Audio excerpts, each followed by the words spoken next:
Hello, and welcome to episode 46. We're at episode 46 of Adventures in Arrowknee, Hot to the Dog. My name is Brad. Today we're going to be doing a fun new adventure. It's going to be a real nifty time. Here I have today a... Hello, and welcome to episode... It says, for some reason we're getting double playback there for a moment. Yeah, this is a fun drink. It is Coca-Cola coffee flavored soda, poured over top a heaping pile of whipped cream. The consistency is amazing. The texture is amazing. The taste is amazing. Highly recommend it. I understand that this is an abomination. I do like to live chaotically. Yeah, it's a good time. Thanks, I hate it. I always said. I'm sorry. I always said what I wanted in my coffee was carbonation. Isn't it good? You know, it's just such a soothing texture. You know, it just feels great on the tongue. You know, it's just a magical time. I thoroughly enjoy it. It's a good bit. So yeah, without further ado, first game back in a while. Thrilled to be doing a game. I'm gonna go for some folks in here. We're gonna ask some uncomfortable questions. Starting off with Nick, top middle. Not Nick. Goodness, Brill. I'm mixing up the two hilarious wizards here. Brill, could you please introduce yourself, describe your character, and also state for me what is your favorite all age appropriate comic book? All age appropriate comic book. Hey guys, I'm Brill. I'm going to be playing Zenkris Zelmer tonight. He is an Eladrin elderly wizard who has recently gotten to the field of therapy. He's doing the Lord's work by every way and imagination. Favorite comic book that is for all ages, probably The Punisher. Also, Brad, really excited to be here on episode 47. I'm really happy to be here. I was like, well, are they going to do 48? Are they going to do 49? But you guys said 47. I'm just happy to be here. Thank you so much. This is episode 46. Oh, I'm sorry, 51. My bad. This is going to be a thing. Oh boy. I'm thrilled to have you here, bro. It's going to be a good time. I'm looking over the top right now. Nick, could you please introduce yourself, describe your character, and also state for us your favorite non-standard term for, oh goodness, the Mary Jane. All right, I'm Nick. Hello. I do stuff. I'm playing a wizard, Filbert. He's a wizard, the wizard, some might say. And I like ganj. Ganj is a good word, ganj. I ganj it off a lot. I like to hit ganj and smoke. I like to get terped off, like a ganji smoke squire. More weed words. Nice. I respect that. That's good stuff. It's going to be a fun one today. I'm looking now towards the bottom left. We've got Andreas. Could you please introduce yourself, describe your character, and also state for us if you had to pick one member of the Golden Girls to challenge to a fencing duel, which would it be? I'm Mac. I'm playing the Eladrin druid Andreas, dressed in flowing white and purple robes with golden earrings going up his ears and rings across his fingers. And I'm not very ashamed to say that I don't know any of the Golden Girls. Nice. So, I have no idea. Thanks for having me here for episode 48. It's 40. Awesome. Yeah, Oh, 42. Sorry. all right. Don't say I bit everyone. Oh my god. Wow. Sorry, I saw a meme Yoink yesterday and bits. that was like talking about Betty White is so old that she was in a TV show that lasted 7 years that ended before about a TV show about being old that lasted 7 years that was ended before most people Yeah, had been don't born. fence her. Like, She's the most dangerous of the bunch. I'm pretty sure she's the only living one still. I mean, Betty White was alive when TVs became a thing. That's the old joke of like, yeah, God created the world, and that's Betty White and Keith Richards. They were just kind of here. God said, "Let there be light," and Betty White flipped the fucking switch. I like that. And Keith Richards complained about the pipe. So, looking down towards our bottom middle, Ben, could you please introduce yourself? Could you also please describe your character and state for us if you had to pick one item you could find at a convenience store to live off of, food-wise, for the rest of your life, what would it be? Hello, my name is Ben. I'll be playing my Goliath cleric of the Order Domain, Hrungir. He is a massive Goliath, which is kind of a double statement because Goliaths are big anyways, but he carries a war maul that is the size of most humans. Let's see. He's clad in all plate mail now, so yeah, you got that going for him. The gas station thing, the gas station food. See, I'm a little bit above middle age, so back when I first started playing D&D, when we didn't care terribly too much about what we put in our bodies, there were these wonderful little things, golden, spongy, had cream stuffed inside of them. We lived off them, like on the weekends or after school. You know, run to the corner store or the gas station, and you grab a Mountain Dew and a little bag of Twinkies. If they wouldn't kill me now, I would live off them now, but they would kill you if you lived off them. But they also, my understanding is when they were first made, if they stayed in their package, they were good for up to 30 years. So, you know, that's a thing. Awesome. Looking now over towards Carl. Carl, if you could please introduce yourself, also describe your character, and state for us if Celebrity Deathmatch happened, like the television show, if the television show Celebrity Deathmatch, or the skit, I want to say. Not again. Show, who would you pit against who today? Oh, for today? Yeah. I'd probably have to go like Little Nash X and Donald Trump. That would be hilarious. Fabulous. Yeah. I'd watch the shit out of that. Although Mike Pence might be a good one for him to. Yeah, play Mike with. Pence probably better. That would be a good one too. Oh, Lil Nas X, he's got some spunk to him. He's a wild. Oh God, guy. yeah. Actually, I just saw a meme with In more ways than one. Glenn Danzig complaining about cancel culture and how like they couldn't do that nowadays, and the response was, "Dude, like 2 weeks ago they had a rapper making that made that video." Yeah, exactly. Yeah. And by the way, if you can find it, the Frog Leap Studio version, metal version. Oh yeah. Yeah. Frog Leap makes some great Leo covers. is damn good. Oh my god, that guy's so good at turning songs into metal songs. Yep. That's a free plug. Watch Frog Leap, dude. Yeah. Definitely. That's good stuff. Yeah. Without further ado, I don't think we've got any new characters today. We're hopping right in. Would you all like to start in the Dome, in Lucky's Tavern, or somewhere else, maybe different in the Dome? I mean, you'd probably find me at the menagerie, poking at the animals. I'd like to be in the Underdome if he's in the Under Menagerie. I'm cool with that. Are you going to the Under Tavern afterwards? I could see Catherine down there feeding Stumpy.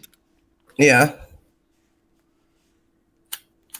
So you got to find somebody who can do greater restoration. My days always start with alcohol. They typically end the same. Awesome. And in between is just more alcohol. if given a chance. There's some smashing involved too. Zenkris, would you also be involved in this as well? In drinking, no. Zenchrist, after realizing that he should be a therapist to this place, has given up booze, as it's not good for your mental health. So Zenchrist, thinking quickly, is prescribing leeches to people rather than having them drink.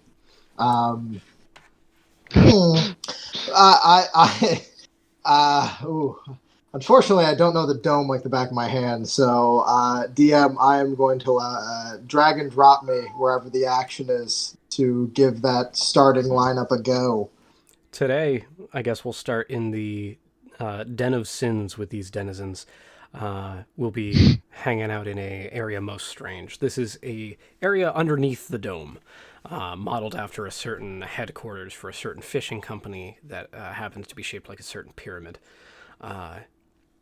You'll note inside of this specific club, there is a large, heavy bass sound happening here. Just a consistently. There are lights flashing all around. You're looking at mages on the ends of each aisle or each corner where you might be able to pass by, where seats and mini bars are set up, as well as cocktail stands. You're looking at things moving around. There are people dangling from the ceiling.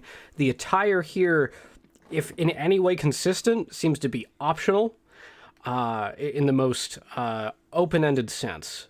You're looking at a lot of folks that could so use entertainment, or maybe in the eyes of some of our more morally inclined folks, maybe a little bit of therapy. You'll note there's a few animals towards the back there. Somebody brought in a whole gaggle of puppies. They're petting the puppies towards the entrance. However, further back, you'll note that there are a lot of people licking stamps that are very brightly colored. I'm not sure as to why.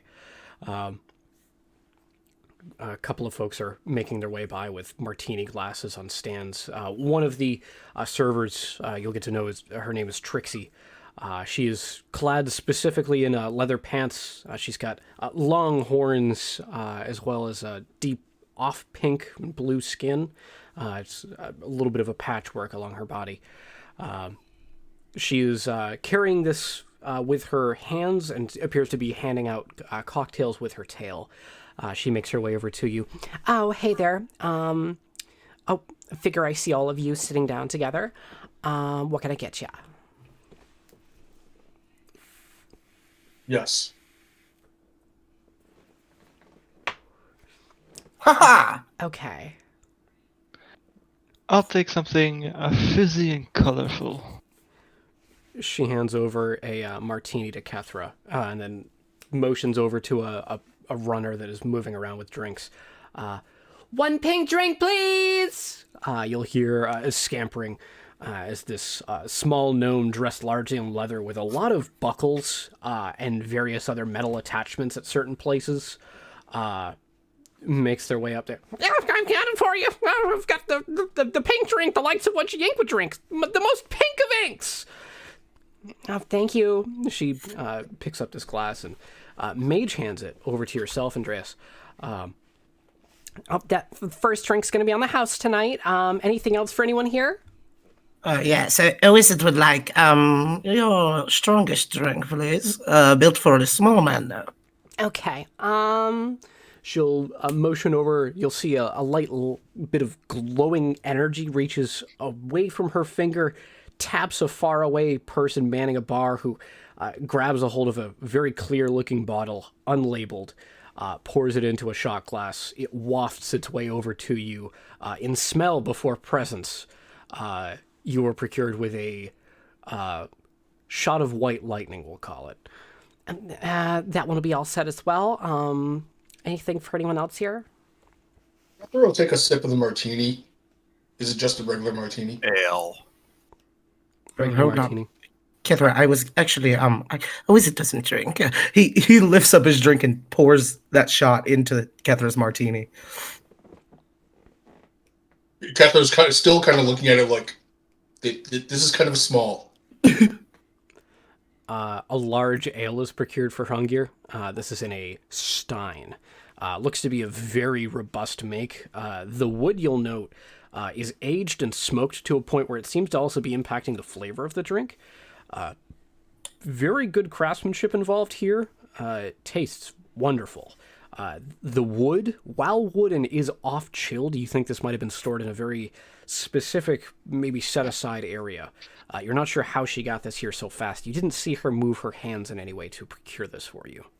She still has like a serving tray with her. I put a gold on it. It disappears. You tinker of meat as well. Tinker of mead is pulled from underneath the strange tray as well. She hands this over to you. This is in a metal stein. Looks to be of brass or an off copper, something. You think it might even have some gold mixed in. Some sort of alloy here is involved. But it looks to be of decadent make. If you had to guess, especially grabbing onto it, it's a lot lighter than you were expecting. You think it might be cut with mithril. Should put a couple of gold on the tray. They also disappear.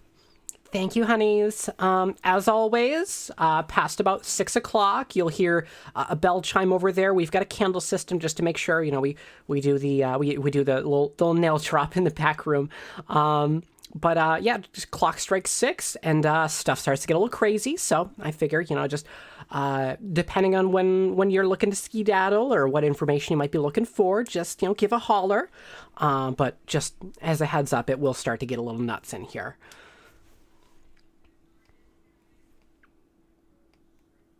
Thanks. Huzzah! We do appreciate it. Wonderful.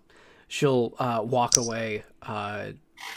She does catch the attraction of a couple of other patrons in here who also appear to be inclined in both wealth and interest in the goings-on. It's fantastic. To be sharing a table with two Eladrin, one of which is a wizard. Very, very good. I have this vial here. He pulls out a vial of pixie tears. I know you can use this to make potions, fairy fire potions, from what I've heard. Do either of you think you could do good with this?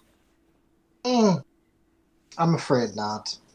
Unfortunately, I have walked away from many of the more violent sides of the arcane. As of right now, I am forcibly making sure that this community at large can breathe with mental health rather than with intoxication. And frankly, fairy fire, I don't think would actually be helping my case at all.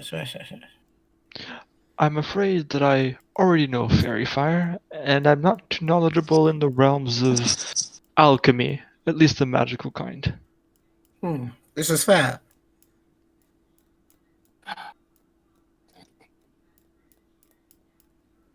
I pocket the potion, the vial. For another time, a wizard will seek out a different type of person, I see. It's fine. We're having good times together, yes? I will raise my glass and take a long swig.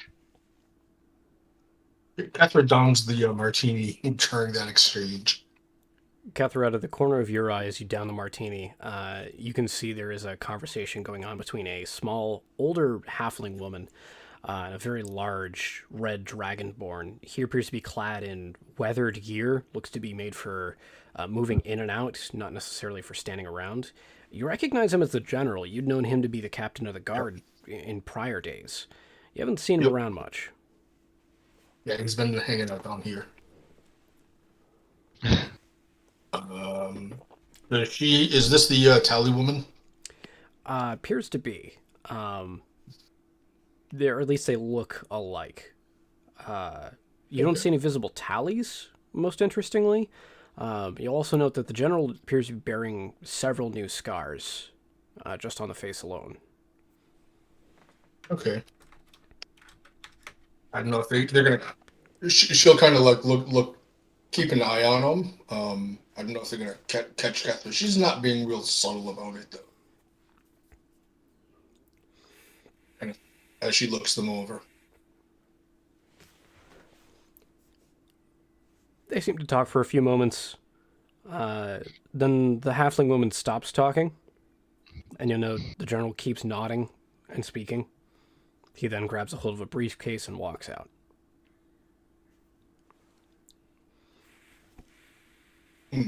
Interesting.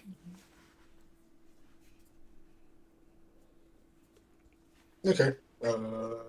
Kethra will kind of keep an eye on the woman to see what she does, but more to see if she is going to if she's just gonna like move around or if she's moving somewhere with purpose.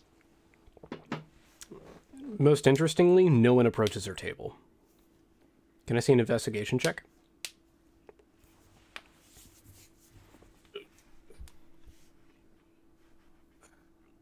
11. On an 11, you'll note she doesn't seem to be buying anything, and nobody seems to be asking her if she wants to buy anything either. Okay.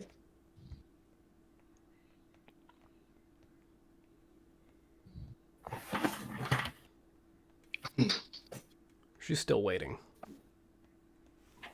And at this point, she'll have noticed you as well. Okay. Yeah, Ketra's not sitting there staring at her necessarily, but he's just kind of keeping an eye on her and like, interesting. An oddity in a place like this. The same tiefling woman, Trixie, walks by you, drops off a wooden medallion. You'll note that on one of its faces is a claw broken in half, intersected by a arrow passing through. And on its other face, you'll note that there is a strange, happy-go-lucky looking wizard, smiling and giving a thumbs up. Looks to be Shitteth. Seems to be burnt into the coin. All right. I'll pick it up and kind of look at it, flip it over a few times. As you flip it over, almost like an image starting to move for just a few moments, it stutters, but nothing happens. She'll set it down on the table and spin it. When I see Shitteth's face on the coin, I will say, well, this coin appears worthless. Oh, quite clever. Is this coin magical, Dungeon Master? Give me an Arcana check, please. Okay. Oh, yeah. I will do the same. 17. That is a 24. Ooh. 17 will tell you, hell yeah. That is a magical coin. Appears to be enchanted somehow because as it starts to spin, it keeps spinning for a while. On was that a 23 or 24? 24. Hilarious number. With the 24, you'll note that this coin, you think is enchanted with something making it unique. Not in any way changing its behaviors or properties in a way that would be mechanically interesting. Like, you don't think this would be able to be used as a part for a machine or anything like that, or an ingredient for an item. But it does seem to have some sort of spell applied that might be able to make it non-repeatable or non-copyable.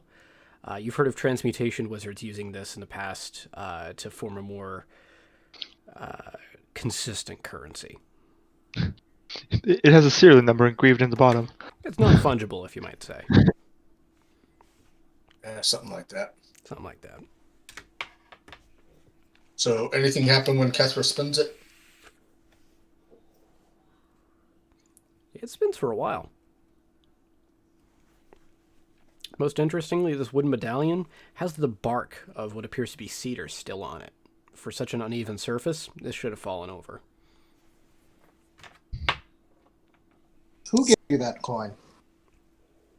Oh, well, the lady who dropped it off was our server. Who gave it to me is a whole nother story. All right, well, start telling me that one. what's the whole other story?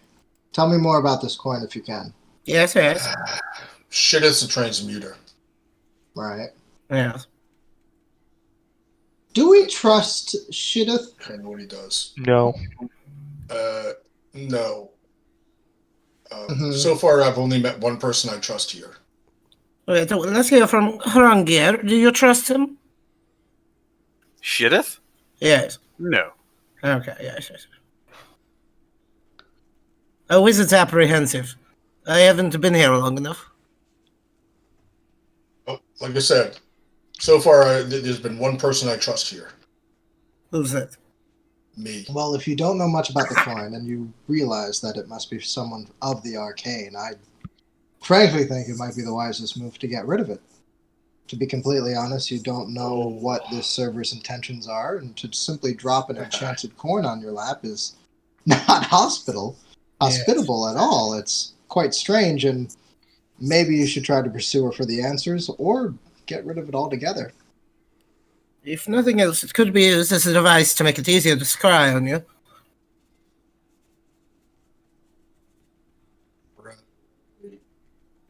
How many of you guys? How many of people here have bought stuff from Fiddith or Shitteth? Right, that's what I thought. Yes. So I'm not worried about that. You have a point, yes. The reason why I hadn't was because I don't trust him. And if you don't trust him, why would you buy from him? Because he's the only one selling what we're looking to buy. And That's will, why like, we should flatten the change coin. that. She'll like slam her hand down and flatten the coin. And then look to see which side's up. Definitely the Shitteth face. She flips it to Bird. No, I would Nice job, suggest that Shitteth. the best course of action is getting rid of it. He seems to have a monopoly on spying on people and controlling people's lives, along with a multitude of business practices that frankly aren't really going anywhere, but they're the only game in town. So, I think the smartest move on your end is probably to get rid of it, or to interrogate the strange tiefling who gave it to us, because frankly, I wouldn't trust her either. Right. You remember the whole comment about I've met one person that I trust? Or Yes. There's one person I trust. Right. A wizard trusts Count Lucky. He is the most noble person here. Being just his starts high wizard. giving you a look. Like, Well, you have to admit, look around. The clock strikes 6. Lucky shows up. He is clad in a blazer, nothing underneath the blazer, and slacks, as well as decadent shoes. He has a single chain around his necklace, dark sunglasses, a large bottle of champagne, pops it open, the cork flies off into nothingness, at which point the champagne bottle is foaming. "Let's get this fucker rolling!" is what you'll hear, at which point the music changes tempo just a light bit. Lucky pulls out a bag that is jingling, drops it on a table and says, "Get this fucker moving! Come on, let's get some drinks going." The server I started. say, good sir, Count Lucky. Yes, your high wizard approaches. Yes, sir. "Fuck off! I'm off the clock, mate!" Yes, sir. Right away. I go back to the table. Kether will open up her bag of holding and drop the wooden coin into it. It gives you the finger as it falls in. But you two, asshole. What is that magic? Your bag. What is that? It's a bag of holding. Well, I haven't seen something quite like this before, and it reminds me of something that I hold. The bag of holding is an enchantment. The coin, on the other hand, is the school of assholery. Yep. I'm not That interested in the coin because that absolutely shit. bag reminds me of my portable hole. Yes. I got one of those too. Don't want to combine them. Oh, and why is that? It really sucks. You end up randomly, like, in the middle of nowhere. Like, not just, like, on the material plane, but, like, in some other plane. Coincidentally, that's how I got here. Yes, My condolences. this sheriff, he says he plucks people from this realm, this in-between land. Yeah. I have a quick idea. And I'm going to ask that maybe we throw the coin out first before I give you this idea. It's in a different dimension. A wizard doesn't think it's any problems anymore. Are you sure there's no possible way for him to scry on us? Well, yes, he knows our faces individually, easily. He could definitely do it. He's The seen. last thing he needs is this coin on one of us. I could burn it if you like, if you're so worried about this I am wooden not coin. worried at all. Considering it, just because, a quick question. Do all of you enjoy being plucked? From your businesses, realities, families, friends, clans, peoples? Do you enjoy being removed? Oh, I could go right back. A wizard's from just the Underdark over there. I point to a hole in the wall far away from the place where I busted through. And the rest of you? Just being removed from where you once were. Completely no autonomy in what you had chosen, to be completely removed. I am from the Feywild. I am used to this sort of chaos. I'm from Is the that- Feywild, but the Feywild has never taken me from my own plane and shoved me in another. Sure, every once in a while you end up under a toadstool, but that's a completely different story. Maybe you talk to a gnome who tries to rip you off, or perhaps a castle shimmies away as a mirage, but nothing to the point of me not being able to see my family again. Well, I never had much of a family to begin with. How about in you? another life, I could have been a rogue. So, it doesn't bother any of you that we've just been taken here. Oh, I'm sure there's other people who find bother in it. But what do you wish to do about it? Well, we stopped the plucking. And how? We pluck him somewhere else. Tell You him to just go said pluck that we himself? have the ability, apparently, to shove this thing and a different thing to make something go otherworldly and go somewhere else. Why don't we do that to this wizard? Because he I would- probably knows how to get back relatively quickly. It's worth a shot in the meantime. And what is he gonna do? Kill me? Torture me? I'm already here. Valid point. It would be funny to see the look on his face. It's worth the attempt. That's all I'm getting. Go get a couple bags of holding. Well, and no, try- you see how said that my works. hole, your bag. I think we should be good for it. No, Above the I table. don't really give a damn about it. Above the table. If this is a game today, I'm down. I got shit ready for this. Can I roll a history check on what I've heard or read about this system that Shidith has? Yes.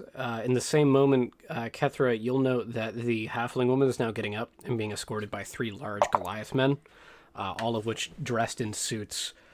They appear to be armed, and also appear to be some of the only people in here that are armed. That also includes the bouncers.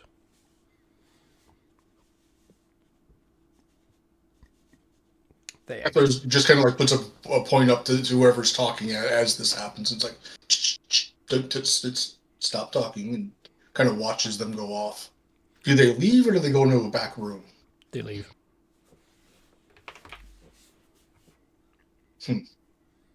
Okay. What was that you were saying? I know as much as I said. He just plucks things from somewhere. I don't know where. Sorry, what was your Right. history? It was the 12. Yeah.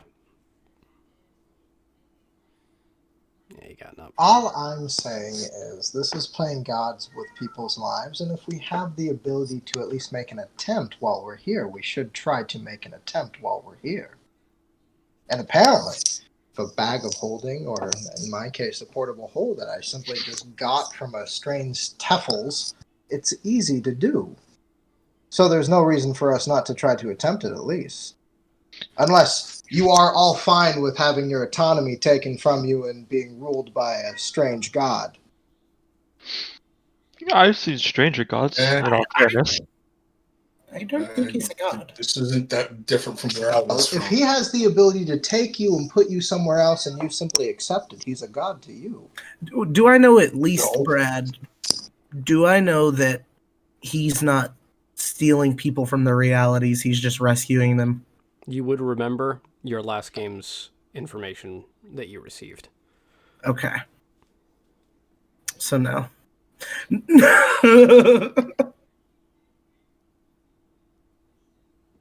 Food for thought. If all of you are accepted being his devotees and worshiping him by living in his hell world, then that's up to you. So, by your logic, Some of us have a little if bit I of a pick you up and backbone. throw you through that window, I'm a god. Well, if you are able to throw me through that window and that window ends me up into the 9 hells in the way that doesn't have me die, then yes. But if you throw me through that window and you and I are still in his little dollhouse, then no, you're his toy. Just as much as I am. Just as much as we accept it. Wizard has a thought. What if we talk to him? What I've spoken to the drunk. What is that going to do? When's the last time? What? Pardon me? Tuesday at our weekly bridge game. Yeah, when's the last time a wizard spoke to him? I mean, frankly, the last few times I've been around, I've spoken to him, and he's been drunk, belligerent, and frankly enjoying the fact that he's been torturing people. Oh, yes. I see no real reason to speak to the man. Otherwise, to just get a vague answer about a mysterious thing somewhere as another person walks by and tells us to get more drugs for him. Okay. Oh, he's done with that for now. Or he's got other people getting the drugs. Are you not telling me you don't take some of the drugs for yourself? I was kidnapped. And then my kidnapper told me to take these drugs. And I said no. Well, that was your first mistake. Well, Was I second after supposed getting to? kidnapped. You guys are making Morpheus out to be a real bad guy.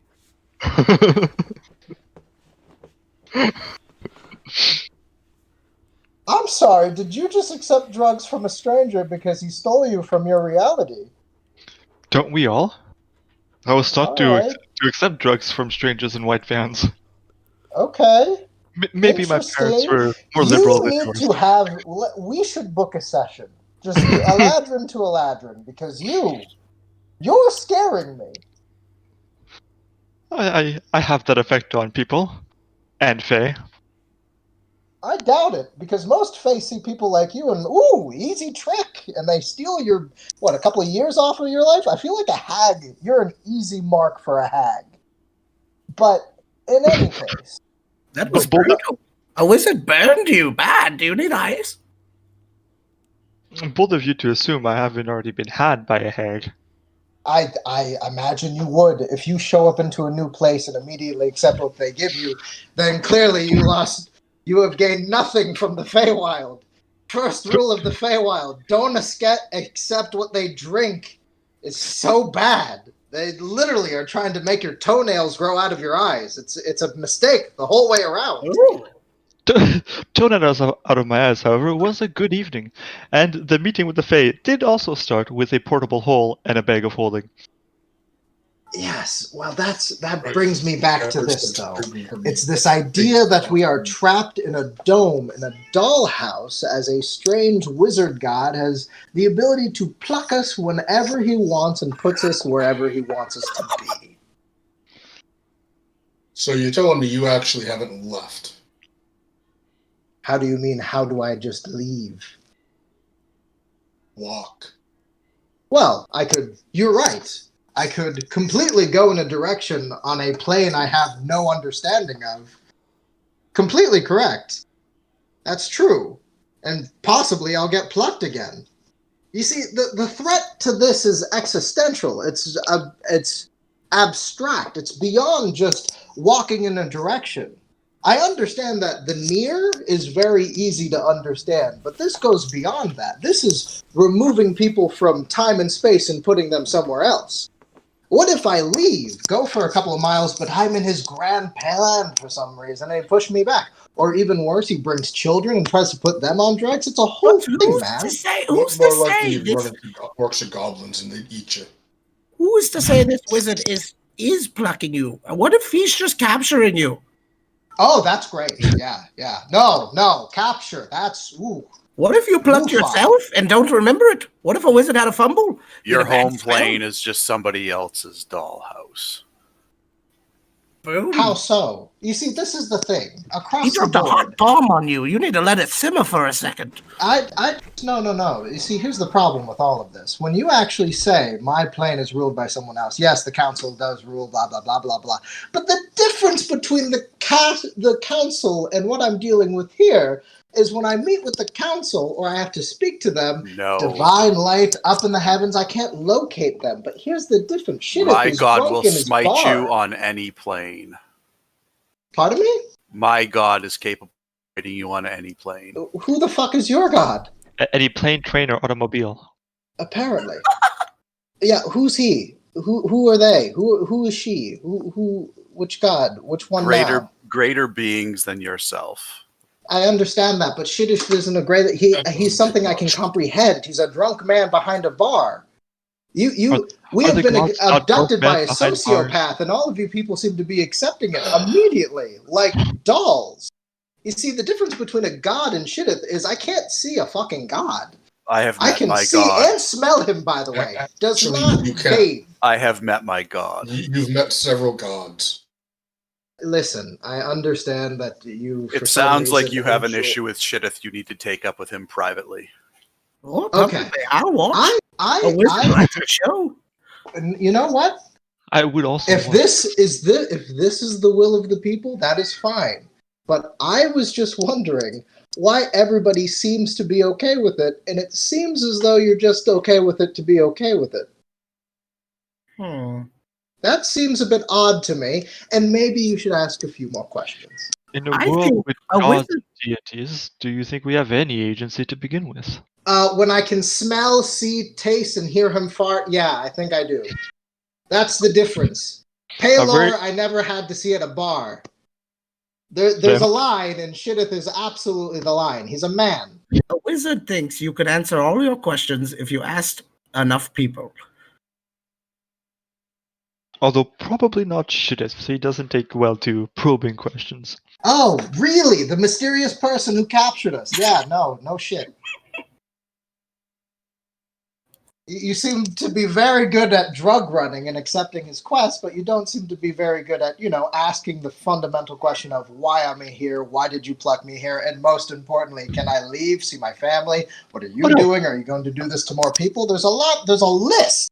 There's a list of crimes. Asking those questions are easy. Getting answers, on the other hand, will lead you to the same conversation we are having now. When's the last time a wizard asked if he could go home? Maybe you can now. How long has it been? To be A year? completely A honest, 12 years? To be completely honest, it's very hard to track with these 24-hour days. I mean, I'm used to a sun that comes up, it sings, there's gnomes everywhere. Like, it's a different thing. The calendars between dome time and this time is different. And why would I ask the man that only is drunk and speaks in vagaries? That's like... You're talking as if he's been very accommodable up to this point. He hasn't killed us, which is always a plus. Oh, that's a low bar. You're setting a very low bar for life. I'm from the Feywild. As am I. You can Not have killing me is a standards and good be thing. from the Fey. Yes, I'm from the Underdark. We're all from places. Let's do what we're doing. What are we doing? That's what I've been trying to figure out all day. We are drinking. All right. So, Throw a wave over like one of the dancers. And my fellow Eladrin here could use a drink. Trixie. I absolutely will not drink. No, thank you. Trixie makes her way over. Yes, what's up? Why did you leave this coin here? The lady over by the end, inside the table, said she wanted you to have it. Who's she? Mary, owner of the place. What's Mary's deal? Interesting. That's not a question you want to know the answer to. What do you mean? Why does no one ask? Who the fuck is Mary? She's one of the Dragon Slayers. I don't know what you want from me. Dragon Slayers. Who are the Dragon Slayers? Presumably people who say dragons. Yes, but they're an organization. They have a name and a title. That probably means they believe in some fucked up god like the Goliath here. Can you please explain to me who the Dragon Slayers are, please? Well, they're the people that keep the dome going. They're like the big shebang here. They keep the dome going. That seems a little bit more than just slaying dragons. Buddy, this is why we ask questions. Thank you very much. Holy shit. Do you not have high councils where you're from? Do you not have, like, an organization or, like, a government?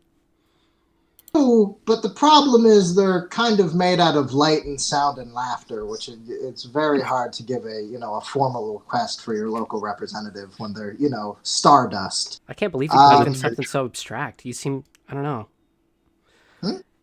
Yeah, sorry. Hey, anybody want something? Yes. Answers. Sorry? I'll take a pink drink, but can I have it blue? Blue. We got the blue drink! Only the one drink! Which drink? No, we've got two! Which drink? The red drink! No, the blue drink! A blue drink is wafted over for you. Thank you. Yes, I'll toss her gold coin her way. She catches it. With her tail, mind you. Very dexterous tail. A wizard requests you look in Game Room 1 chat. Also, a wizard requests that... do you have ingredients in the back? Like 10 gold worth of charcoal, incense, and herbs? I'm sorry, I missed that bit. Do you have what now? Do you have 10 gold worth of charcoal, incense, and herb back there? Probably, huh? No. Not the kind that I think you're looking for. You could give me just a little bit of charcoal, a little bit of incense, and then 10 gold with a herb, and it'll work. You're probably gonna want the potion place, like just a little, like a few doors down. Yes. Okay.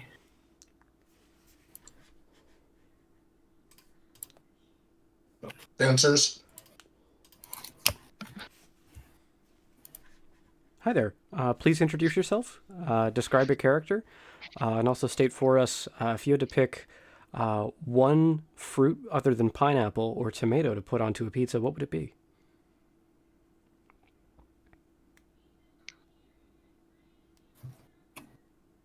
I'm assuming that is me. Mm-hmm. Yes. I missed the first part of it. Oh, My name is Charlie. I play the character Lord Periwinkle Blunderbuss. He is a noble-born cleric of life who is down to party, and if I had to pick a fruit to put on other than tomato or pineapple,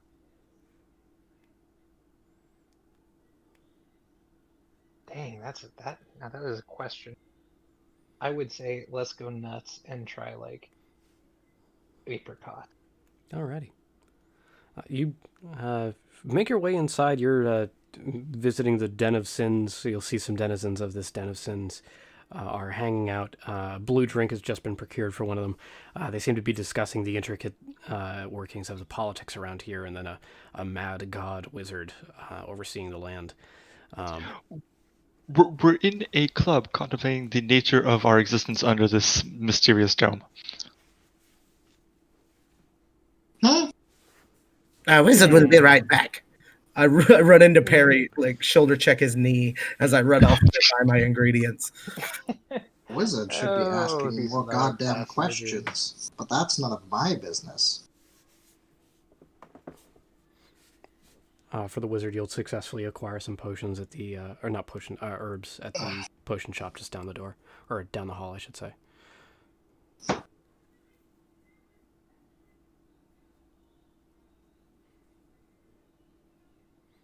Trixie makes her way back over to you. Hey there, it's you're new here. You looking for something to drink?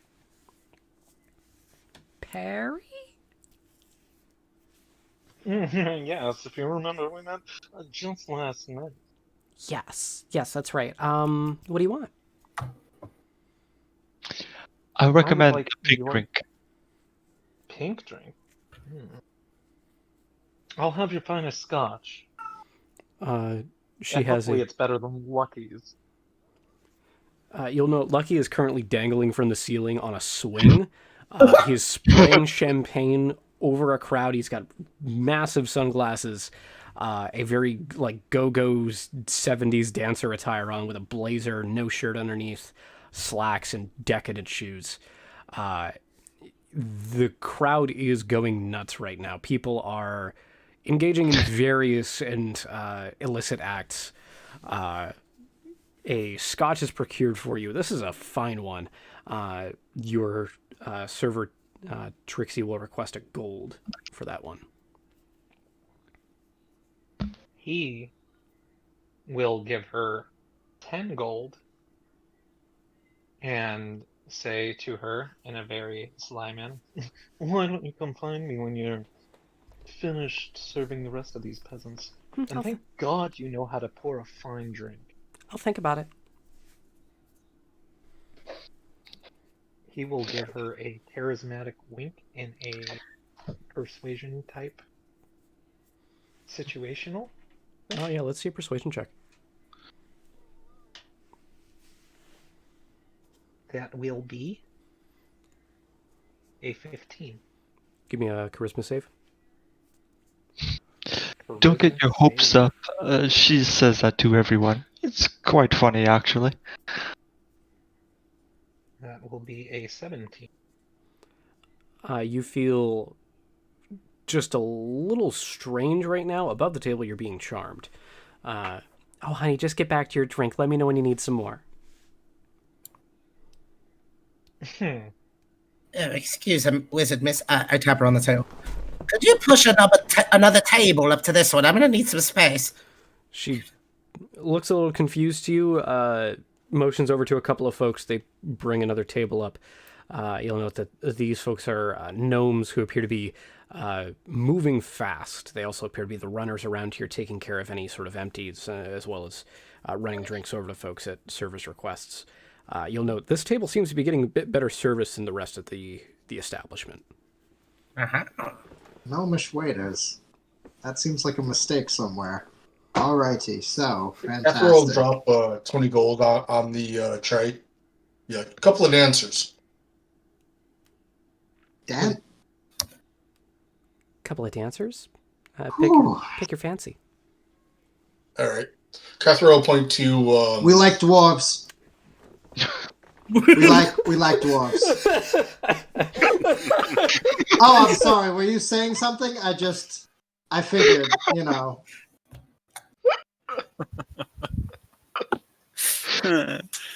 There's no we here. He likes dwarves. I mean,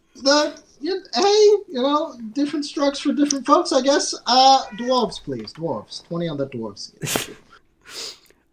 She'll motion over to a couple of folks. Dwarven lady with rather muscular features and a large anchor tattoo on one arm makes her way over to you and begins dancing. Kethra, who are you pointing over to? Pretty much any of the men randomly. For yourself, procured as a Yuan Ti gentleman. He is wearing a Speedo. Appears to be it. His body is able to move in a very flowing and smooth fashion. You'll note... Oh, drop the die.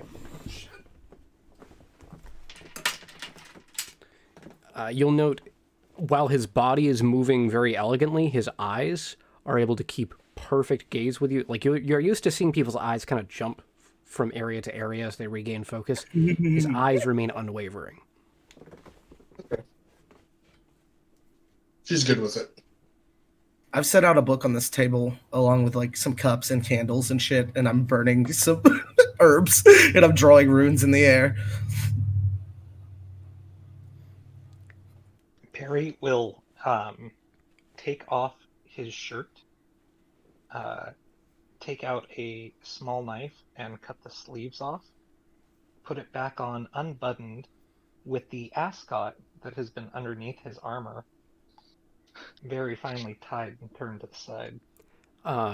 Perry will immediately attract the attention of an older gentleman who appears to come from money.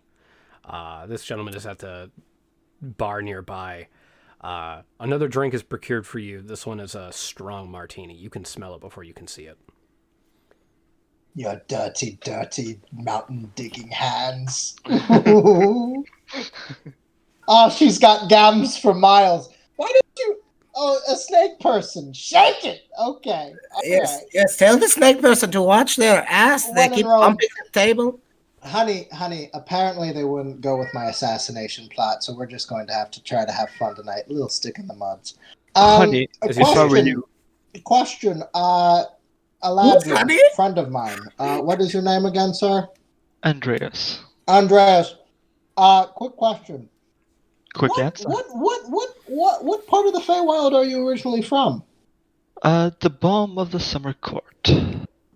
Oh, full. I'm actually more from the Underfey myself, unfortunately. A lot of Myconids. My mother, funny enough, was half Myconid, half Fomorian. I don't know how that works in my blood, but it's very interesting. I know several Myconids. A wizard has partied with the Myconids several times. You said you're from the Yes, the Underdark, right over there. I could take you there For anytime. a person who's from the Underdark, you seem very, very comfortable with being captured. Considering everything I hear from the Underdark is about people getting captured. I've I never figured been people from the Underdark wouldn't get captured. a I wizard. personally like people who don't get captured. I'm confused. I've never been captured, sir. Well, isn't that there's the Fomorians, there's the Tentacle Boys. Who else? There's the Strange Gnomes, the Flume things. I mean, there's the big tentacle. There's like 70 tentacle things down there. Yes. Are they all mind controlled and capture people?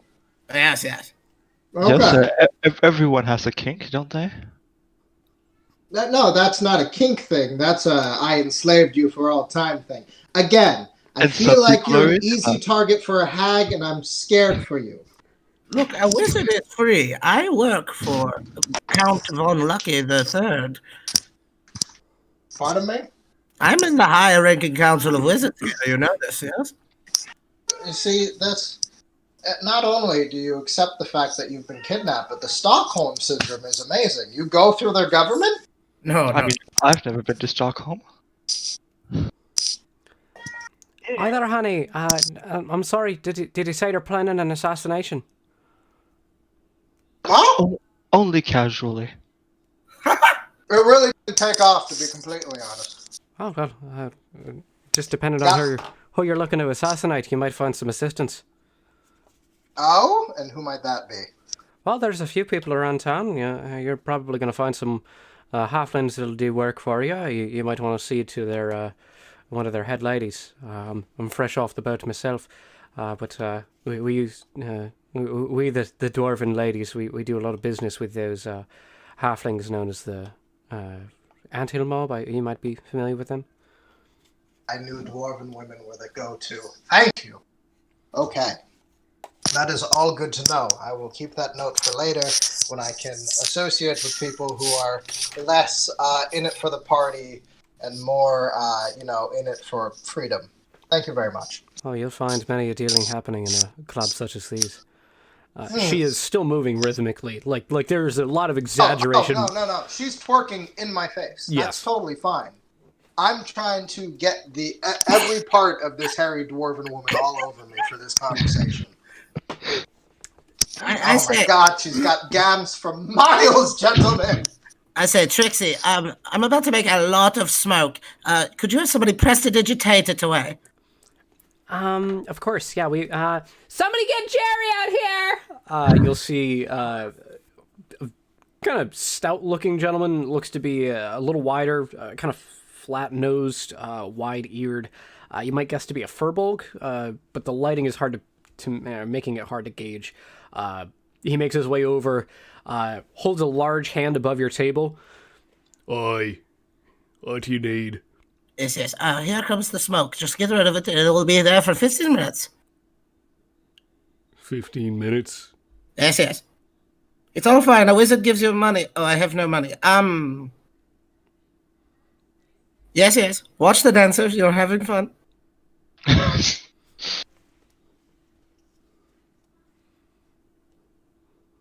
In the meantime, Perry has hung his shield over back his pants off the back of the belt and takes said martini and downs it. Oh, The gentleman over at the bar, you'll note to be a Leonin. Wide in bone features and broad in jaw. This man has a mane.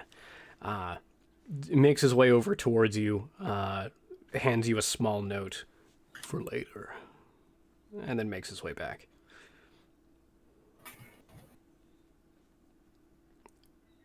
Is the note legible? That's a good question. Oh, goodness. I heard you say like gibble, and I was like, what does that mean? And I realized, oh, legible, that's probably what it was.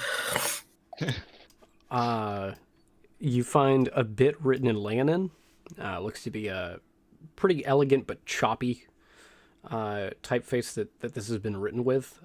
You'll also note that there's a translation in common. What's your name? It appears to give you a line. You think this note might be to some degree enchanted with a sending spell. You think, especially based on the wonderful indentation around the edge, probably procured ahead of time or set up ahead of time as a means of contact.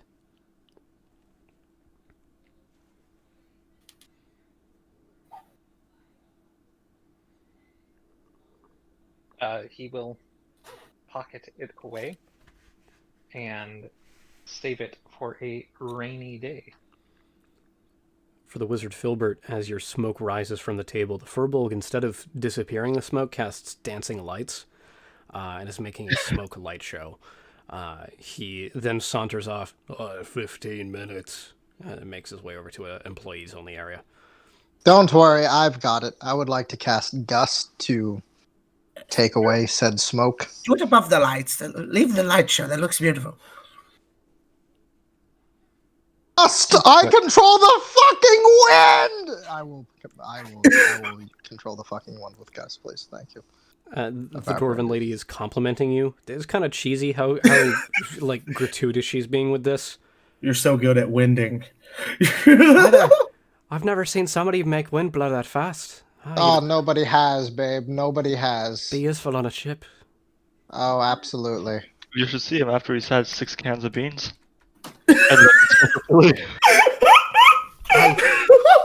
You should see me after 6 cans of beans. Oh, I'd like that. Actually, can we get beans for the table?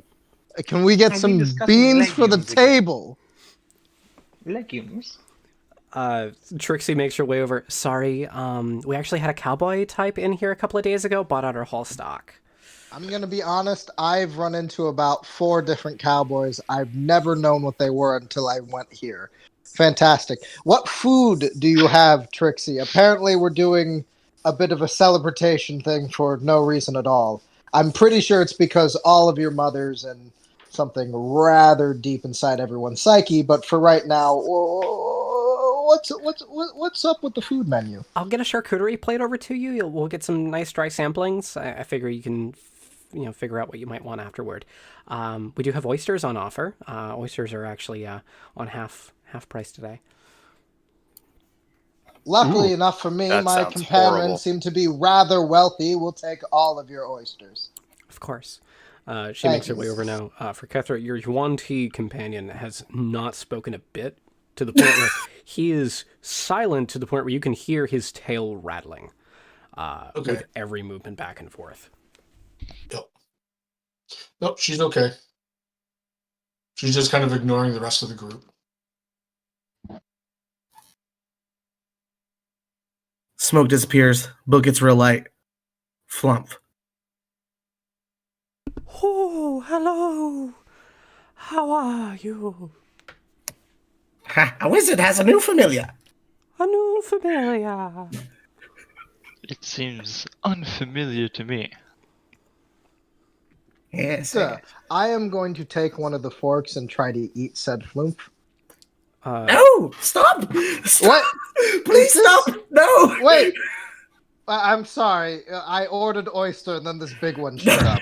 No, stop. Small smaller flumps are now emitting from this portal. For Filbert, it seems like you're having a hard time getting them to stop. Oh no! They begin now moving in a line. I would like to definitely fork one and shove it in my face. You go to fork one. Your fork passes through just a little bit, and then finally makes connection with something. Give me a strength check just to maintain control of the fork as it kind of tries to pull itself out of your hands. No forking falls off the table. Oh shit! Strength. Here we go. 18 minus 1, 17. Here we go. That's about the best I can ask for. You've got a flump on a stick. The other flumps are now floating in what looks to be like a sine wave. You're looking at the rave scene from SpongeBob here. I really hate eating this without butter. I'm going to put the flump in my mouth and start chewing. No, why must things die so that others can live? Keep dancing, my dear. You just witnessed part of the circle of life. Thank you, by the way, for the oysters. This one's very chewy. This was most unfortunate. A wizard was not trying to summon all these flumps, but hey, it's a good time. Is my flump at least staying still where I want it to? Yes, but no closer to Zenkris. Okay, yeah. What is a flump? Oh, it's wizard. They're from the Underdark. They're good. These are they're very delicious. I'm going to be completely honest with you. I was very on the Underdark, but now that I've seen some of your cuisine, I'm down for it. For those at home, these are jellyfish-looking thing. They're pretty harmless in appearance. They are a little off-white and appear to be a little cloudy as well. They do emit a very faint glow as they move around.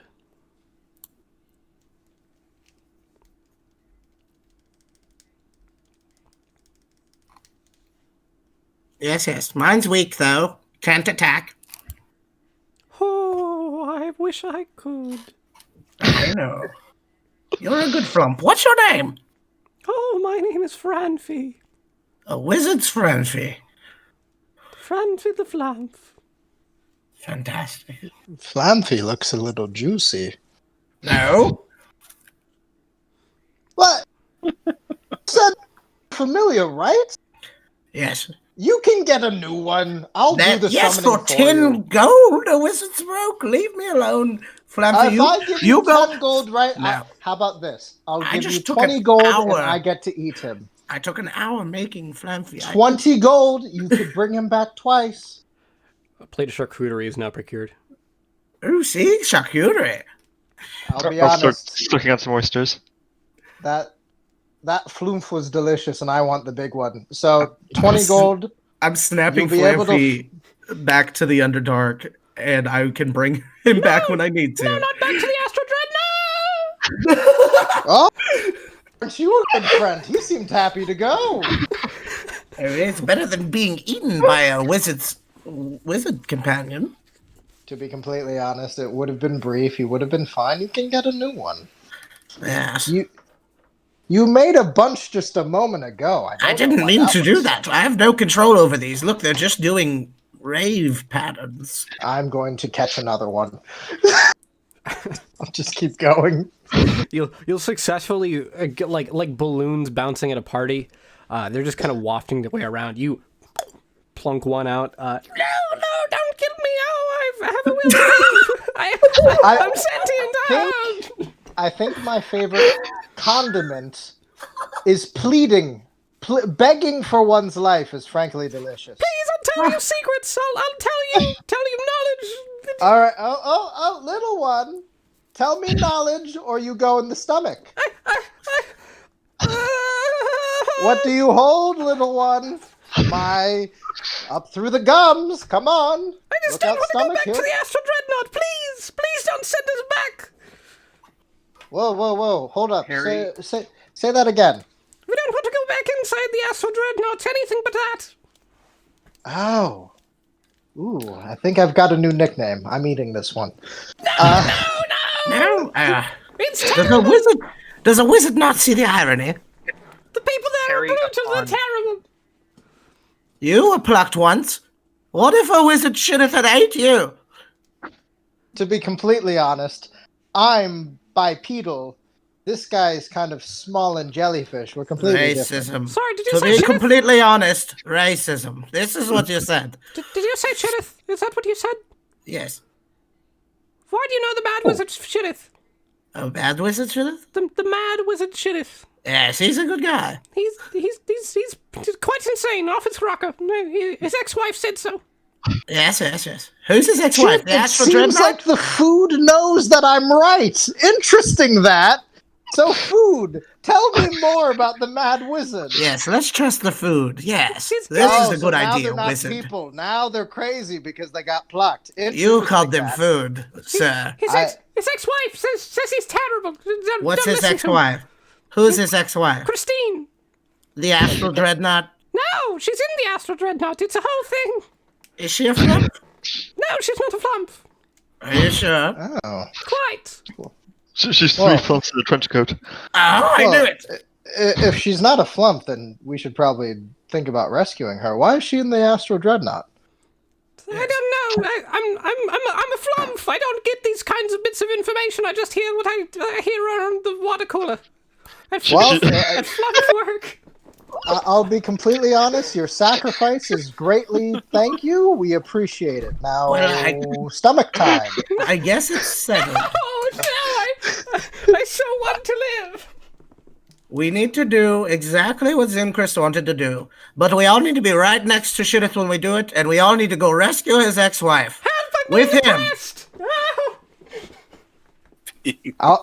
I'll be completely honest. If he can't keep a marriage together, I don't know why we think he can keep this place together. Honestly. Who says he's running the place? In this day and age, who can? You know what I'm saying? All right, there goes another one. I don't like people agreeing with me like that. Good night. If so, after 4 or 5, the afterstays start kicking in, and it's the eyes that's the chewy part. They're a little You're rubbery. a terrible, terrible person. Can you at least dip me in soy sauce first?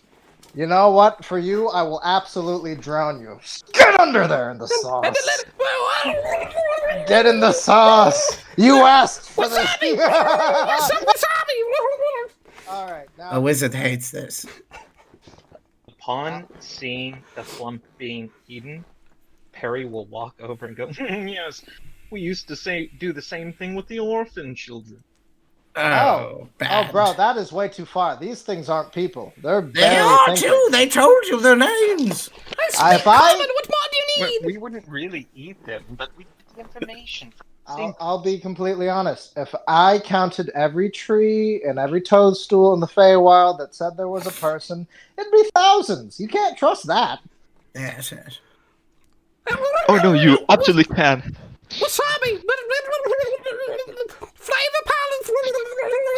All right. Well, I think you've had enough of the drowning. Into my tummy you go. Tentacles are now like making their way around your. No. Strength check.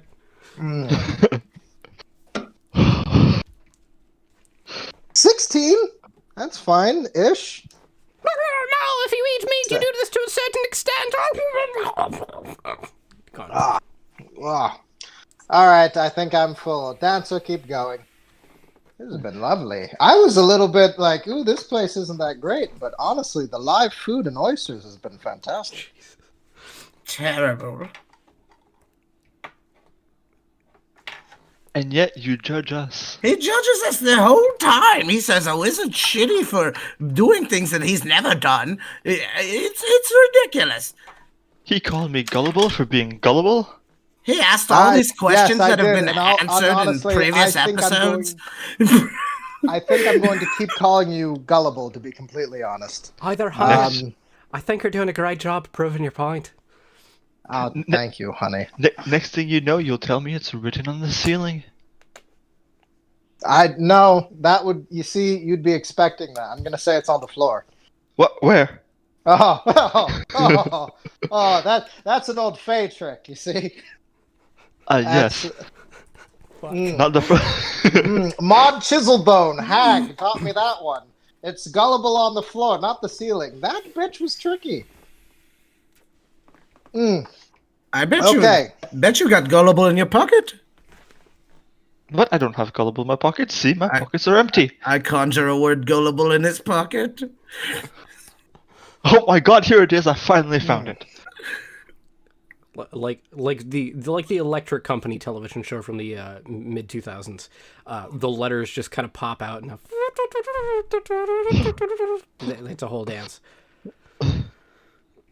My dancer is a lot better than yours, wizard. Ha ha! Huh? Pardon me? I'm sorry, I was looking at her gams. Yes? A wizard needs to take a shit. I was looking at mine's eyes. Or eye, really. There's only one eye in gullible. I'll be completely honest. I am very thankful to actually be speaking to another Eladrin here. For a while, I thought it was just me. Despite your gullibility, it's actually nice to have a person from home around. That's nice. I'm glad you enjoy my company. I have no other aspects of me. Well, your company's fine. Now, my question is, why haven't you tried one of these flooms? I'm against eating sentient beings. Well, I mean, we don't know if they like dream and think and stuff. They were telling you to stop eating them, please. To be fair, if I did that to all my food and chickens could talk, well, guess what? No more food for me. I mean, so, we do have. Just so you're aware, Fidith doesn't kill things that speak common. Right. Well, you don't speak things that speak common until that common is, hey, I'm going to kill you, and then you kill it is. See, that's but you don't eat better it. than you are. A lich is morally better than you are. A lich? Yes. Well, I mean, I ate 3 flooms, and a lich has to consume like 100 people a day. Yeah, it absolutely evens out. Whatever. Dance for me, darling. She dances. She is asking for an oyster at this point. A what? Hi there, might I steal an oyster from you? Oh, absolutely, my dear. Oh, wonderful. See, this doesn't talk. Still alive, though. Oh, wonderful. Like my meals. Alive is okay. Sentient is not. I'd rather lie that awaken vines. You've never spoken to a plant before, mate? Oh, I absolutely have. Oh. Most, however, do not speak, and they're okay. A wizard returns from his shit. What happened? Did you shit on shit? No. Shit, if you will? Just in the resting of rooms? Ah, yes, the room of resting. Quite a smelly place, that is. Yes. The dancing continues. Lucky is now shirtless, doing lines of coke off a table nearby. He is now kicking back, inhaling intensely, and then asking, Does somebody know where I can shoot a crossbow around here? Anybody know what a crossbow shooting range might be? A couple of folks tap him on the shoulder, and he walks out. Heads right down the hallway outside. I kind of want to see that contest. Yes, actually, Upon seeing this, Perry's going to follow over with a little pack of ashes that he had gathered from the burnt bear, shark, axe, reptar creature, and he is going to be like, I have your teddy back. Lucky will look at the ash, look back to you. I may. I'm not sure you've got the exact thing I was looking for. See, my teddy bear was mine. The tag was there. It said from Sir, but it burned.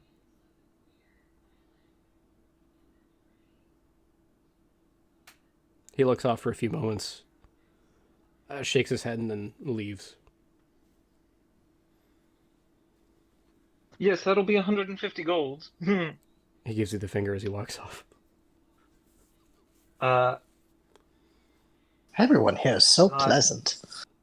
He is going Quite. to swing the lower class mace at Lucky's ass to brand him with lower class Give me a roll to in hit. Celestial on the Ooh. ass. Ooh.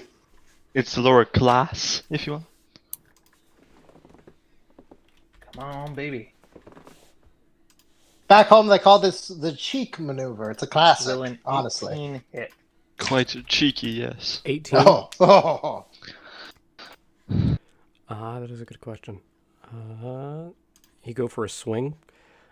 You'll note appearing between the two of you is a magical shield that blocks the mace, bouncing it back just a moment. The shield then dissipates. Don't try and duel me. You don't want that. It's not a very survivable decision. Well, then pay me my goddamn gold. Yeah, I contracted you to get a hold of my bear. That is not a bear. That's a pile of ash. I can draw a picture of the bear and then glue the ashes onto it. Perhaps a duel to settle this dispute, gentlemen. Yes, step right up. You'll be my champion. Oh, pardon me? A drinking no. contest it is. A wizard will be your champion. I am your servant, sir. Yes, this is how it works. Lucky, now intrigued, will sit down and join you all. I'm sorry, you said drinking contest.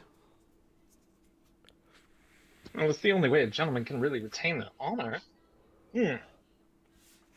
Trixie, please fetch me my contest mug. She'll make her way out. Oh. Big I man personally has prefer- a contest mug. I personally prefer stripping contests, but if it's drinking you want, I will happily watch. Sorry, friend, you... Lived through the Feywild for that many years. Stripping? That's what gnomes are trying to do 24/7 to people like us. How did you make it? I'm very lucky. Ah, And experienced. You, me, session, Monday morning. Honestly. I'll be there. Thank you. My God. Trixie, We're going to work through this trauma. Trixie procures a mug with a frown on it and pours him a tall drink. Smells strongly of alcohol, and pours the same for whoever challenged. Who was that again? Was that Perry. Okay. For Perry, you're looking at another drink, similar level of potency, placed before you.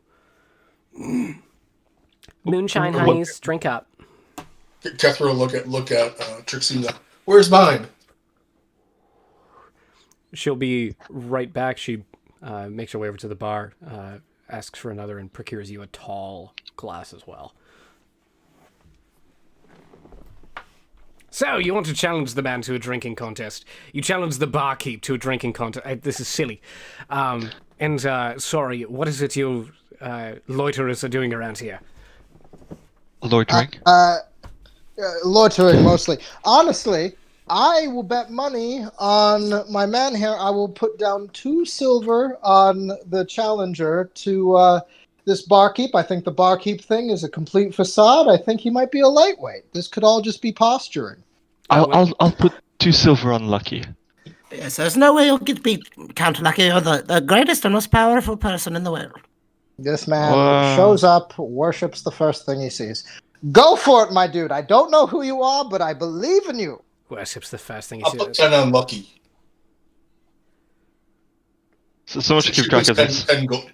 Kethra will put 10 gold, and she's more paying attention to the dancer, and she starts sipping the mug. The dwarven lady dancing before you, Zenkris, has now stopped dancing and has pulled out a notepad and begin writing very quickly. Looks to be All right, weathered. You think this has happened before. Perry is going to take a second to the side, rub his hands together, rest them on his stomach to bless himself. Lucky will pick up his mug, slowly sip, and set it down. You'll note that the mug has now lowered about an inch. Hey, Zenkris, you want a side bet?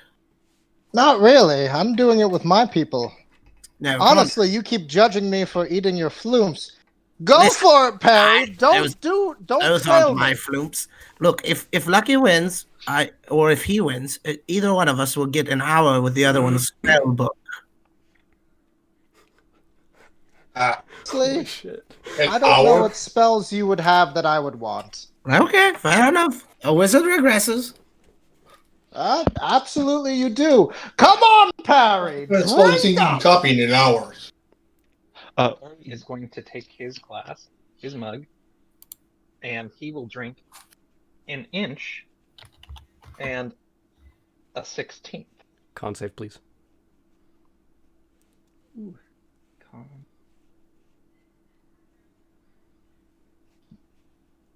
That is 15. Hold up, I gotta roll a d4.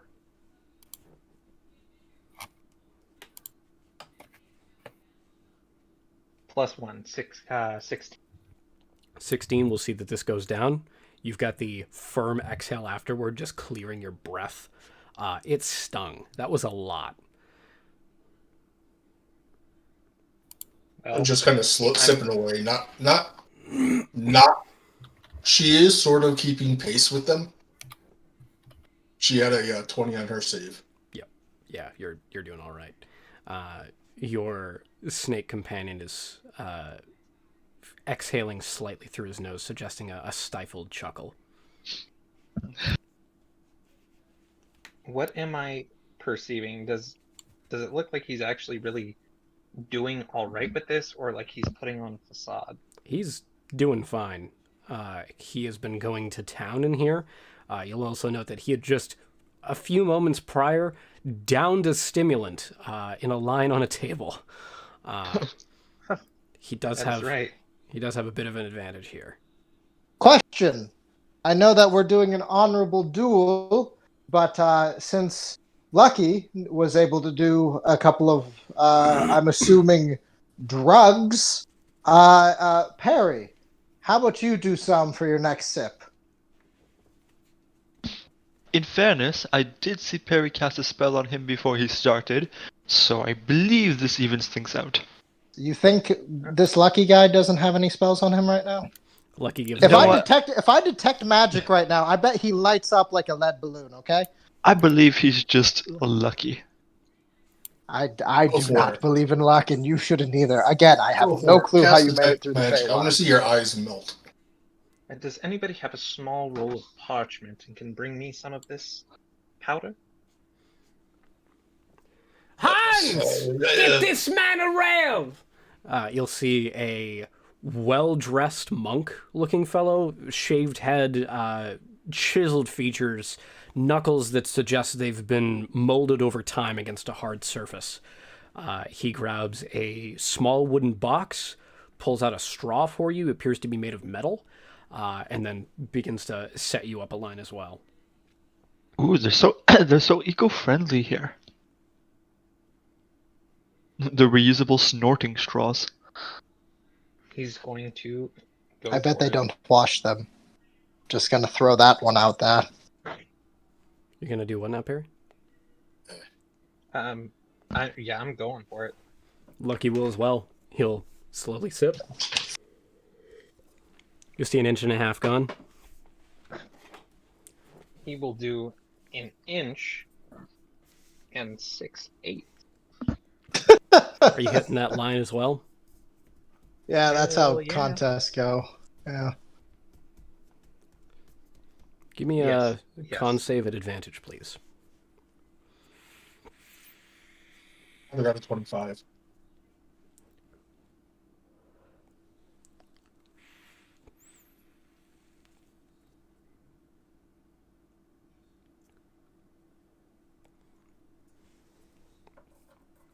Alright, so the base number is 19 plus 4, You're doing well. 23. You're starting to feel it. But you're doing well. So what Bardic College do you hail from? I do not come from a bardic college. Oh, sorry, I was under the assumption your family could afford tutoring. Oh. I didn't mess around with flimsy instruments. Ah. I am a Oh no, master he's most of, likely a terrible magician or musician. I am a master of mental gymnastics, if you will. For the record, so everybody's aware, his intelligence is 8, but he thinks very highly of himself. I so happen to be my family's grand master at dragon chess. He's so great Whoa. at mental gymnastics. He thinks Shidit is a nice guy. Shit. Oh, That man, he's got a whole thing about him. the who Mad is my Wizard. friend? Yeah, he's definitely got another angle to him for sure. Yeah, Perry, you better pick it up. you know how long people were Let's just do plummeting to this. their deaths before he came up with that stupid little contraption of his to catch them in pods? All right. Is he gonna go for the next one? Yeah. Okay. When he does that, Perry's going to reach into his pocket with reaching for a sugar cookie. Say, "Sir," hold it out, and then take the drink and one-up him again, but with the sugar cookie there for Sir. He can't get in here. I'm terribly offended that he would do that. But I respect it.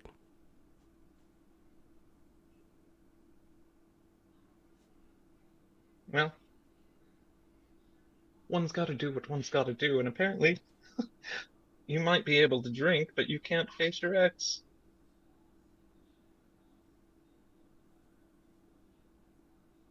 Oh, fuck, my man. That was way more personal.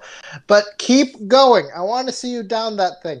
Lucky, you can slow up a little bit. Perry, come on. Fucking go Lucky. for it, dude. Jesus. Lucky downs his. Oh, my God. He will go to finish it. Standard con? Mm-hmm.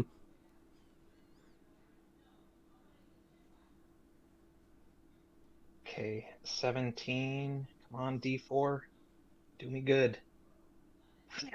Yes, 21.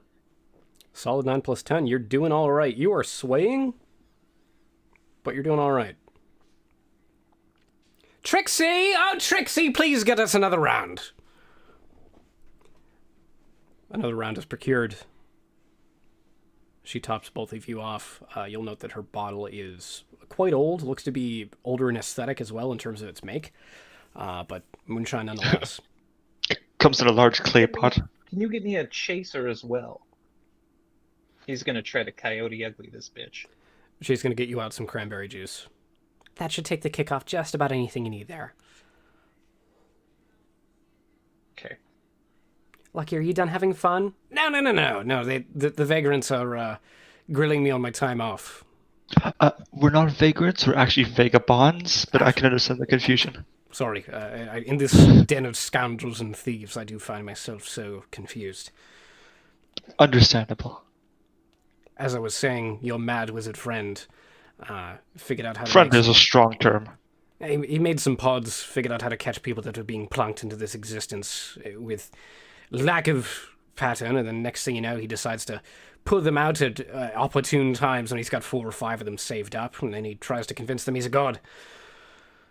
I told him it was stupid. I am going to just kind of sulk a little bit behind my book. Interesting! Wizard friend, I will remind you that the alternative is plummeting into the eternal void to their death. I mean, I think this honestly, is a though, fair compared to assessment. this, oh my god. But we're The not abyss? dead, are we? The abyss is what you just did to poor other wizard here's So, humps. so my choice is death or be captured here. I like death. That bit. can definitely be arranged. For the right Well, fee, I can have mean, it done I'd have a tonight. choice. I don't have a choice Perry's gonna here. look right at Lucky. And he's gonna Runger's say- eyebrows raise. What's up, He's Perry? gonna say, "This isn't going to be the first time that I get blackout drunk, and I guarantee you it won't be the last." I assume your laying-in friend is waiting. Should I tell him that you're too far gone? Oh, I actually don't swing that way. I just appreciated a free stiff drink. I respect that mindset. Yeah, How- Harry. Dude, maybe you aren't so bad. Harry, how much money does he owe you? 150 gold. Oh, yeah, no, it doesn't matter how good he is. He should give you that money back for surezies. I told him to get me a teddy bear. That man brought me ashes. I mean, to be fair, there are still teddy bear particles in there. I'm with him on this one. I side with Lucky. I also had through Oh, the I rumor bet mill. you do. I had through the rumor mill that you went and sold the textiles to a certain ex of mine, the one whose sugar cookie you dropped off as well. Am I not wrong It there? wasn't. I mean, really, perception is a funny thing. Reality can be defined in so many ways. I'm very So familiar. many ways. The fact of the matter is, there are bits of the teddy bear right here in these ashes, so that at least constitutes some. It constitutes my lack of collateral demand, I guess I could say. I gave you your first mission. It was fine and dandy, but at the end of the day, it was not delivered. And so rather than charging you for wasting my time, I decided to be rid of it and maybe hope to get a little bit more respect with missions in the future. But I can understand your gumption, and I do respect the hustle. I'll tell you this. If these drinks are covered from this round of a drinking contest, I think that puts us just right. As another man cut from the same paisley cloth, I do respect it. Your confidence is admirable. He takes a swig and downs about half his total stock. Confidence, unfortunately, is all this man has. Perry is going to go for half the drink and a 32nd of an inch. Give me a con save at disadvantage, please.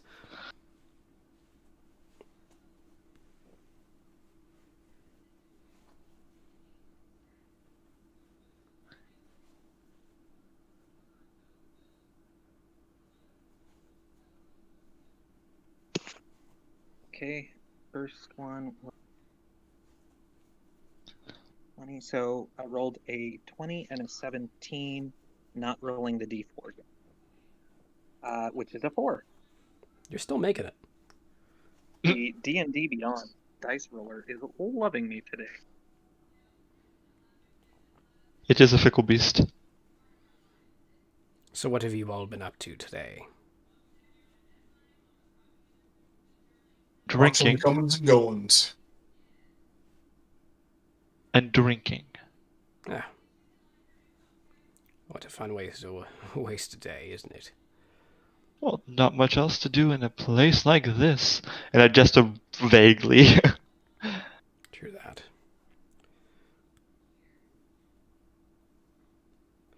I'm sure there's other fun things we can be doing. Well, there's a whole job board upstairs, but at the end of the day, what truly motivates us? Is it something printed on a little ticket on a little pin board, or is it something grander? Where do we decide to go? What do we decide to do? If we are so Perry is Why do you stay in a place like this? What's up with Perry? Go ahead and answer that question first. Why did I decide to stay in a place like this? Well, I was expunged from my prior realm. I was a god of seduction and tomfoolery where I came from. Here, without worshippers, well, I'm stuck in a perpetual state between undying and unlife. Oh, yeah, it's great here. Absolutely. Everybody loves being plucked. So you were plucked in a way. I was shoved. You were also plucked. Shoved. I was shoved. Shoved and plucked. Everybody's shoved and plucked here. Yes, this is a bit of a proverbial So am I. garbage. I've been shoved and plucked. You should look at my eyebrows. Quite well lined up. You should tell me who you're getting it done with. Honestly, the left one's crooked. They're sisters, not twins. Perry, The left one's a little bit fugly. Just keep dagger right to the eye. Fix that up for you. So, question. Overwhelmingly, overwhelmingly, it seems that you don't have any worshippers here except for the wizard folk over here. And are you trying to get out of here, or are you content in living this very dreary hellscape? Where I come from, they killed our god of war, and the rest ensued. Everything unraveled, and well, I think they've now realized the trouble of their situation. They threw us into the nether, hoping to be rid of us forever, and then masters of their own destiny, and then next thing you know, they realized that we weren't the ones really pulling the strings. We didn't really care about being so insignificant at the time. And now their fabric of reality is starting to unravel without a god there to focus on it. As it so is, the imagination does not exist without the Imagineer.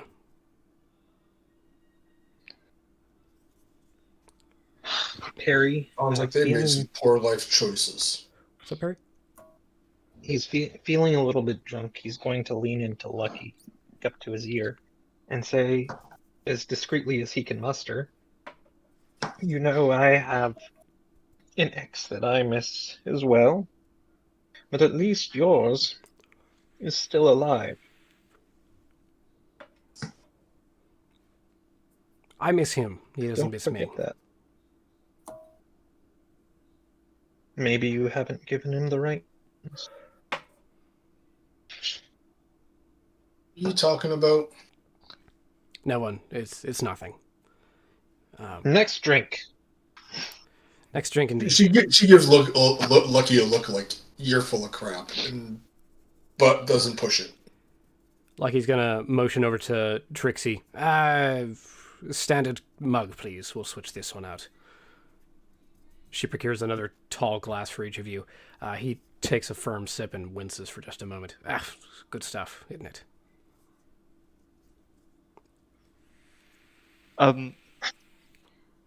I'll scribble something on a piece of paper and slide it over to Lucky. Yeah. I can DM you what it says. Yes, Perry, having more respect now for Lucky, is going to match the amount that he drinks instead of one-upping him.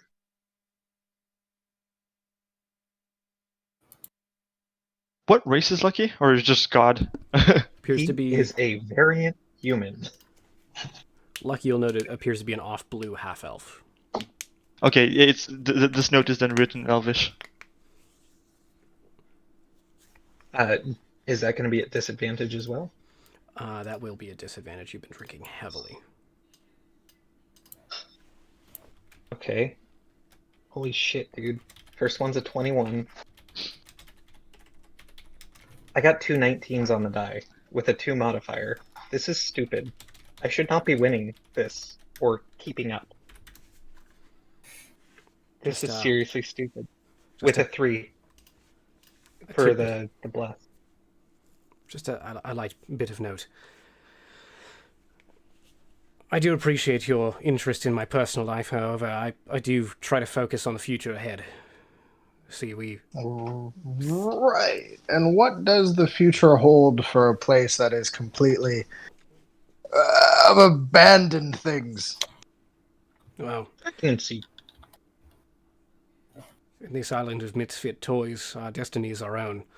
But I fear that some more powerful things may be afoot. Like what?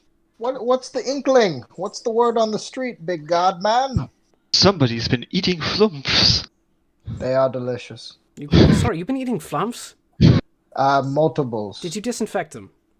No, not at all. Honestly, the grime underneath was really helping with the kick. You're a fool. One of them was sanitized by repeated waterboarding in some soy sauce. Soy He sauce asked doesn't for it. disinfect it. No, you've got to use wasabi. Wasabi takes the bacteria off the surface. To be completely fair, he did ask for it. That one wasn't my fault. He said, "Dip me, please," and I dipped him. And no wasabi, not a hint. Still sipping.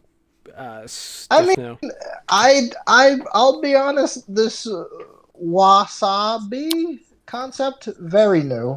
Hadn't heard of it up to this point, but Yes, did not clean them off. Maybe I should have. Came from a strange portal, but that being said, delicious and very chewy. Strange portal.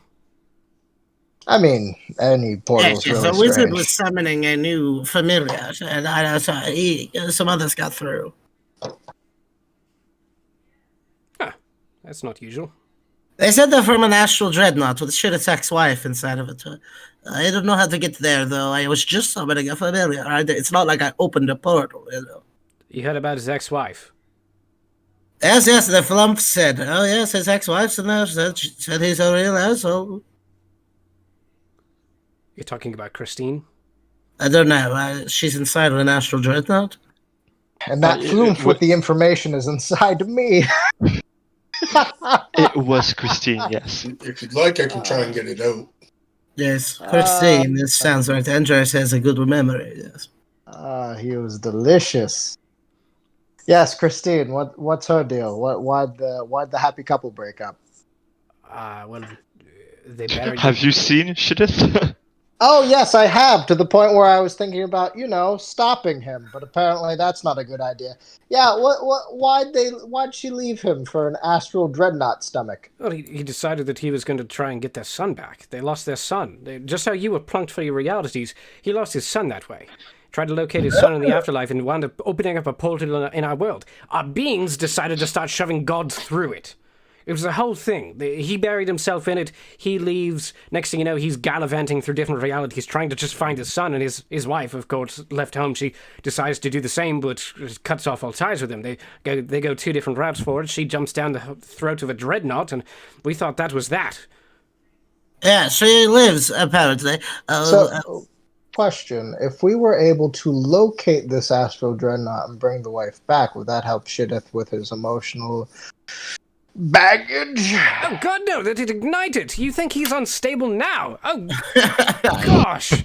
That man would be... You'd be like taking fire, gasoline, and a bomb. And Shidith here is the fire and gasoline, mind you.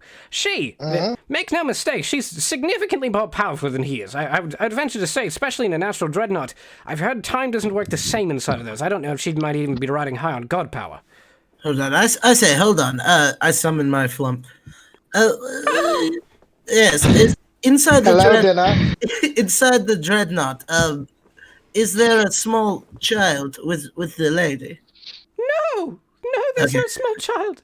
No, the small child's up. It's in Shidith's house. The child's leaned against the door, like right by the doorway. It's a whole thing. He found the kid. He found the body. He hasn't found the soul. Why do you think he's been sending those expeditions into hell? Yes. He's been trying to find that coin. It's like searching for a needle in a needle stack. Oh, I see. So when I was kidnapped, I should have given this strange man the benefit of the dead son doubt. Okay. No, God, no. He's an asshole. No, make no mistake here. That man, he's sent more than a couple of adventurers off on fool's errands.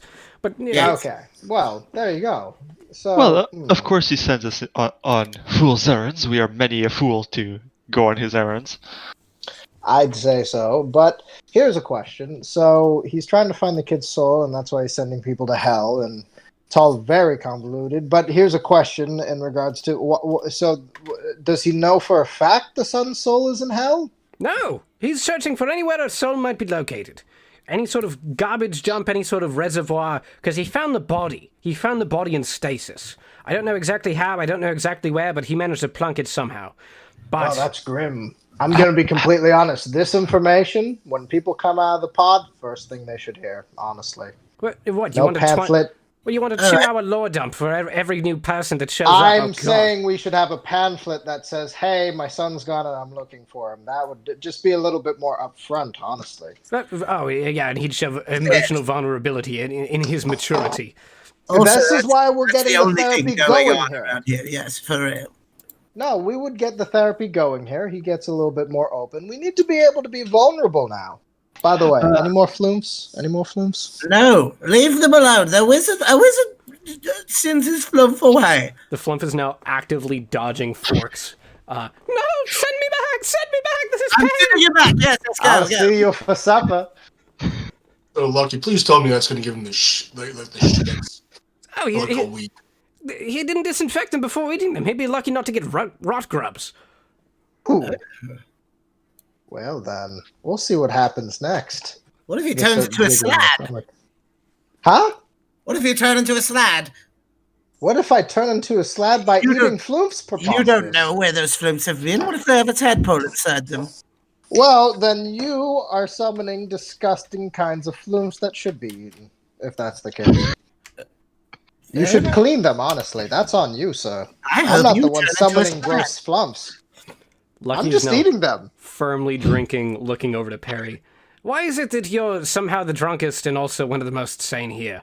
Glancing over to Hrungir as well. I'm not sure what's going on.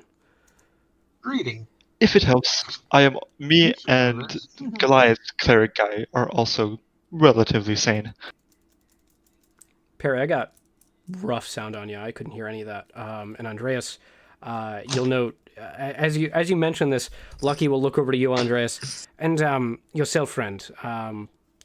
What kind of missions do you like to go on? Whatever suits my fancy on the day. I am quite a mercurially tempered. Is this any better? No. Not really. No. I've got you at like 137%. I'm cranking you up to like 170. I can switch sources. Okay. I don't want to talk over you here by accident. You know, That's good. I'll drop out. Not to mention, in a place like this, it is hard to find many who are sane. True that. And what of yourself, Kethra? She slams the empty mug down. It's like, now. what about me? I'm still thirsty. That's a lot better. Yep.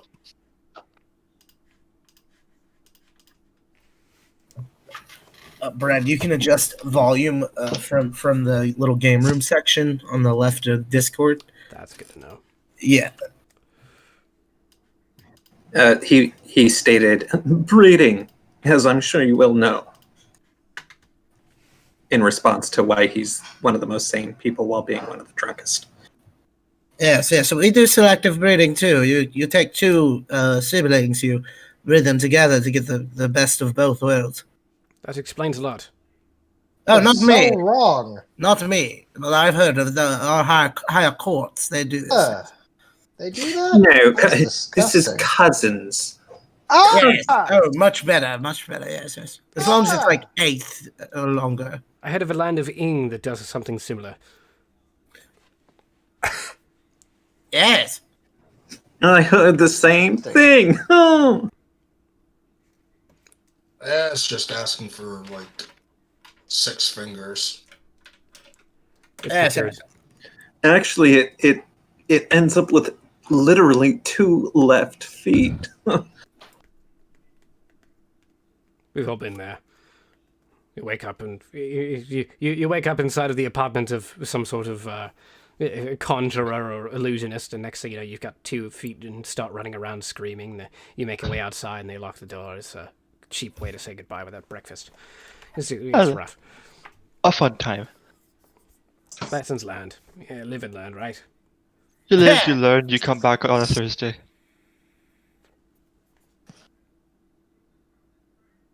Isn't there an arena here? Yes. Let's fight something. Oh, you could. Let's go. We're getting drunk. It'll be a good time. Everyone will clap and cheer. Say, "Wizard's good. He shoots spells." Wizard, I think you need a couple more drinks in you before you go into the fighting pit. No, I'm fine. Let's do it. Lucky question.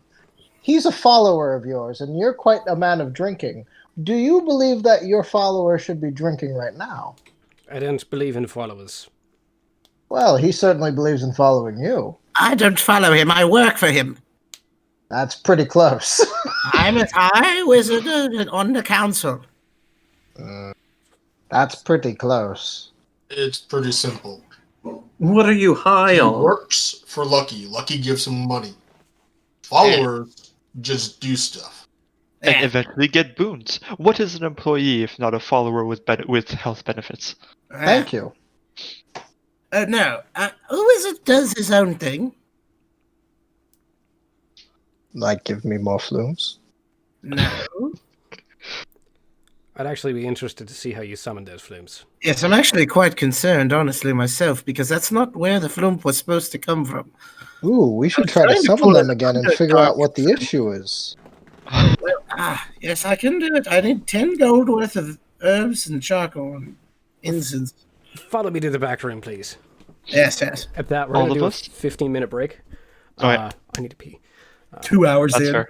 That's the first time that's ever happened. It's normally 30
on a scale from 1 to back, we're back. We're like ready to play some Dungeons and or Dragons. We'll see which one we wind up in first. I think first on the menu though is going to be the Astral fucking Dreadnought, I guess.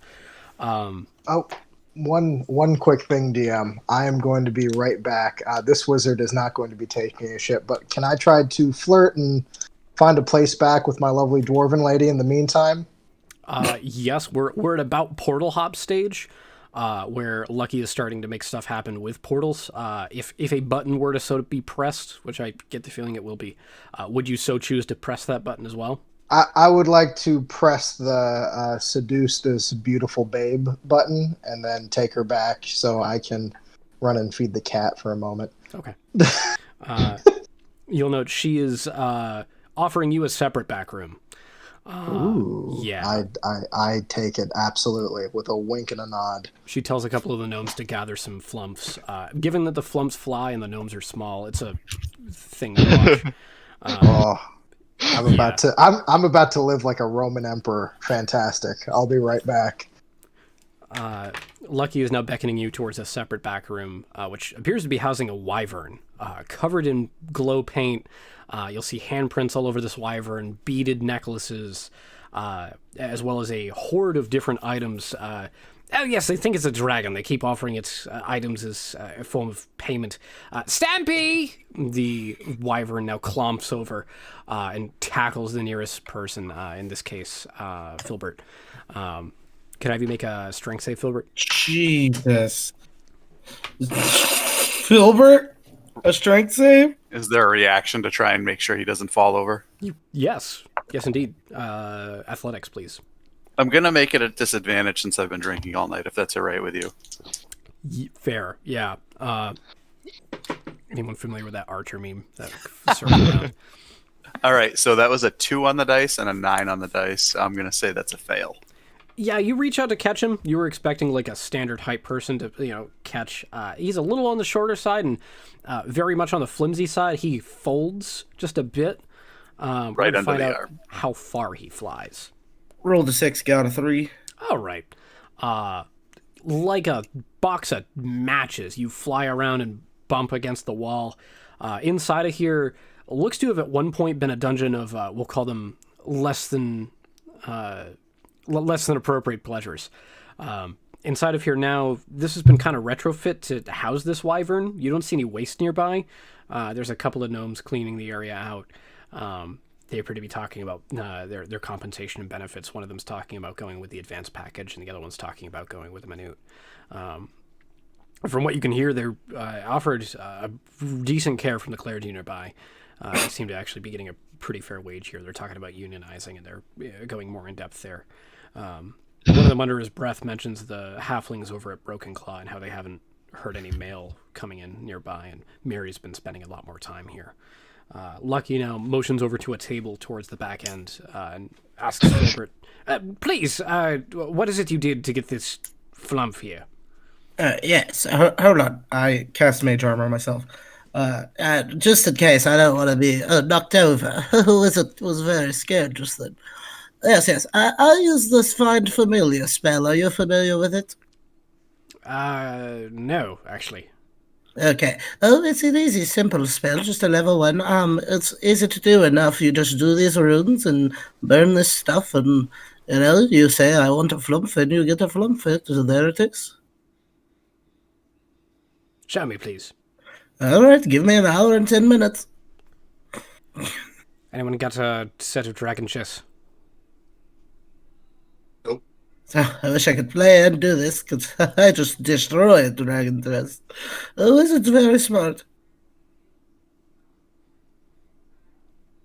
Lucky will make his way over towards the back wall, open up the door. Set of dragon chests, we need to kill some time! You'll see he gives a hand sign. You think there might be multiple codes going on here. In the meantime, Lucky hands over a mug to Perry. This bit, tag it as sobriety. You'll win every drinking contest you're in. Good man. And he will offer him an actual handshake out of respect. Handshake's received and given back. You'll note he does meet you in the eye. I so happen to be a cleric, by the way, of life, and you ever looking for a new acolyte or something? Maybe we could talk. Yes, join the council. It's a great place under Lucky.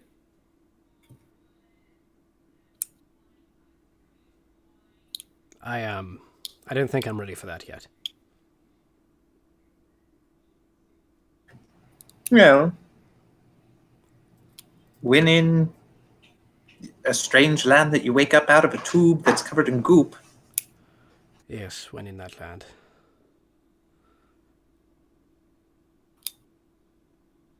Sorry. He will give him a one of those like nods, like those like, oh yeah, I got you, and he will bid you farewell.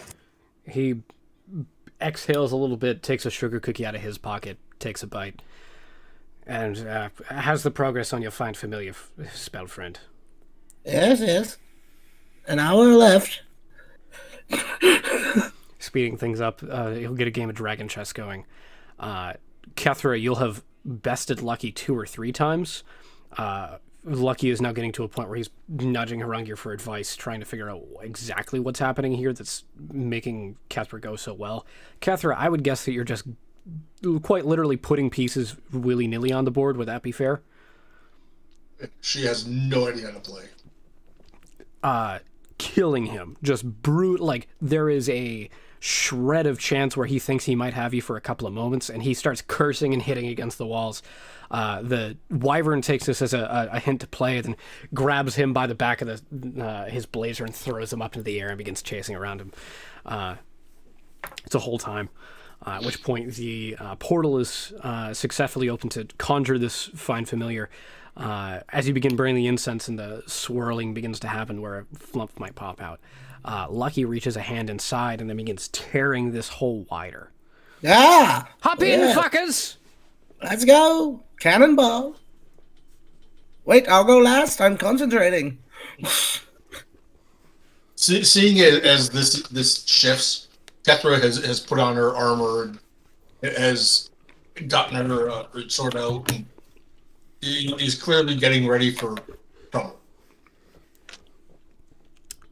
As you're getting ready, you're about ready to get your you're about ready to draw your weapon, at which point Stampy behind you bowls over you and follows through the portal. Lucky now motions you all in, says, I'll try and keep it open long enough. I don't know. Can someone prop up a stick so that wizard can jump his way in after copulating with that wonderful dwarven lady? Yes, no, I'll go and throw the book over the top of him. I put my immovable rod in the portal to try to prop it open. Wonderful. There we go. A genius idea. Brilliant. Yes. Lucky will follow in. Would someone mind prestidigitating some of that stink off him? The dwarven stink you can't get rid of.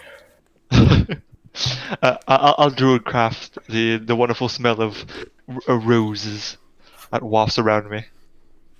Yes.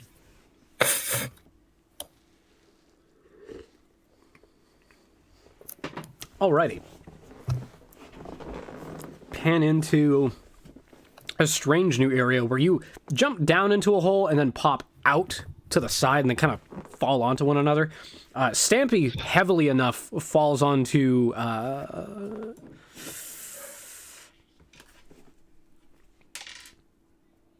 onto Filbert. Filbert, this heavy, like, smothering wyvern now picks you up and puts you on his back. Oh, yes, I appreciate the ride. Good animal. Good. Stampy now begins running around the area. The area you can see before you is dark. You really can't see much other than the outlines of the folks around you. For folks with dark vision, you can see a little ways out. Flumps seem to dot the skyline here. There are many of varying sizes. You can see a single flame burning off in the distance, looks to be like a mile out. Other than that, this is pretty barren. Most interestingly, there's a single ambient glow to the clouds above you. It's quite light, and you also note gravity seems to be pulling you a little to the left, like you're about to move downhill, but it seems to be almost unending.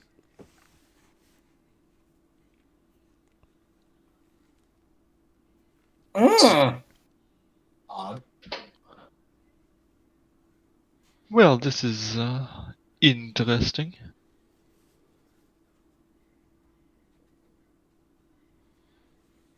Anyone got any idea where we're at? Inside of an astral dreadnought. A bit of red lightning cracks along the skyline. Oh, golly. Oh, we're going to have a fun one. Somebody want to set up a camp, or are we going to head up to that glowing beacon of some sort that seems to be a veritable lightning rod for adventure? It's never too late to turn back. Never is. Although I'm never one to turn down an adventure. This seems a bit outside my realm of speciality. While everyone's talking, Runger would notice that Kethra was getting geared up, and he would sit down and start donning his gear. Lucky, a wizard's a bit worried. This is not how this spell's intended to work. In fact, I was trying to pull a flump from the Underdark. An astral dreadnought normally would not reside there. Yes, I'm trying to figure out the same as myself.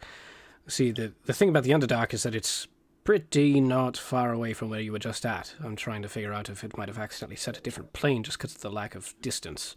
Ah. Yes. I'll launch a firebolt straight ahead. Produce flame straight ahead to see what I see, what I can see. What lights up? You see husks of trees. They appear to be growing at angles, leaning left. You'll also note that there is a couple of cubes of some sort, kind of ambiently sliding to the left as well.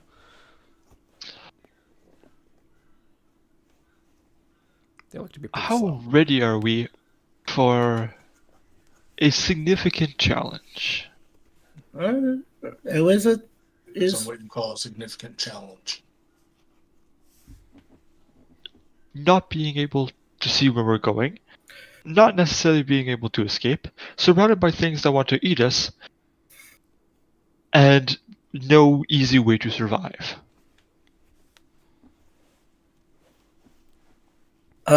With my 120 feet of dark vision that treats darkness as dim light, can I see all right?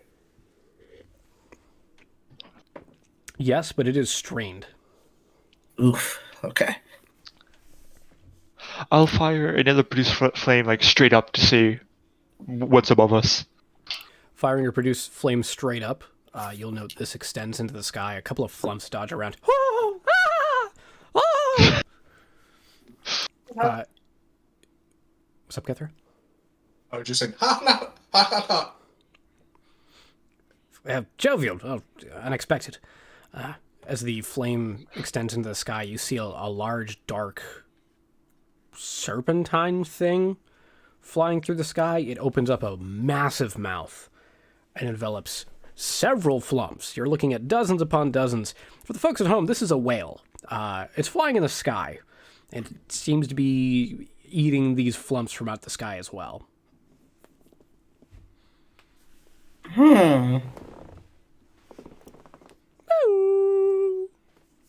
We find ourselves in an ecosystem at which we are at the bottom of the food chain.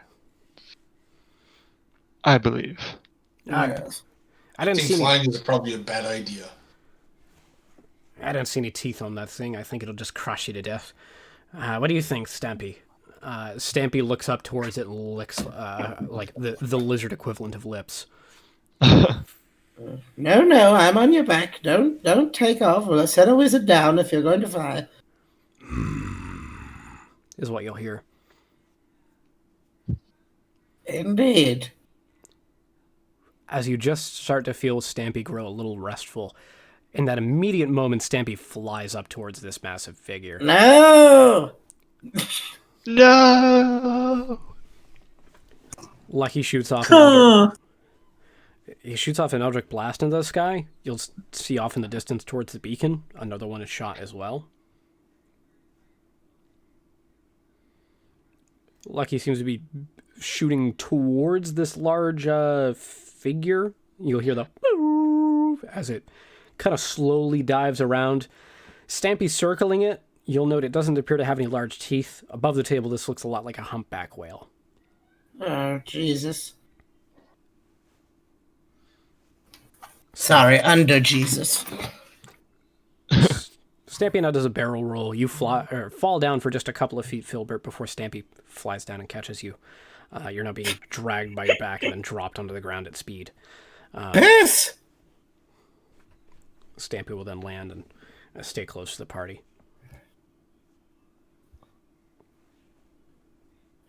A wizard had the ride of his life. Yes, and it might be your last if we stay here any longer. We need to find Karen. Okay. I do believe you mean Christine, and I do not think that is a good idea. We can't leave a poor innocent soul stuck inside of an astral dreadnought. A wizard will find her. This way. Who said anything about innocent? Who said anything about soul? We're in a dreadnought? Yes, yes.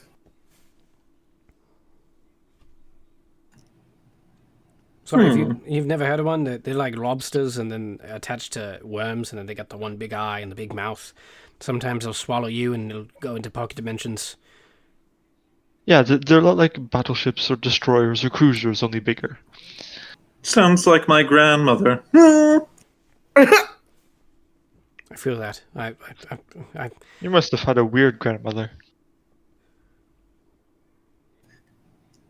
Well, when in a land that you don't wake up in a tube with goop covered on you. Yes, yes. Well, let's do something.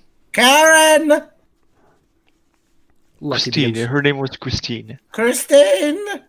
Lucky begins plodding off. He snaps a Call finger. Corinne. I'm following Lucky. Where are you going? Call for Christine.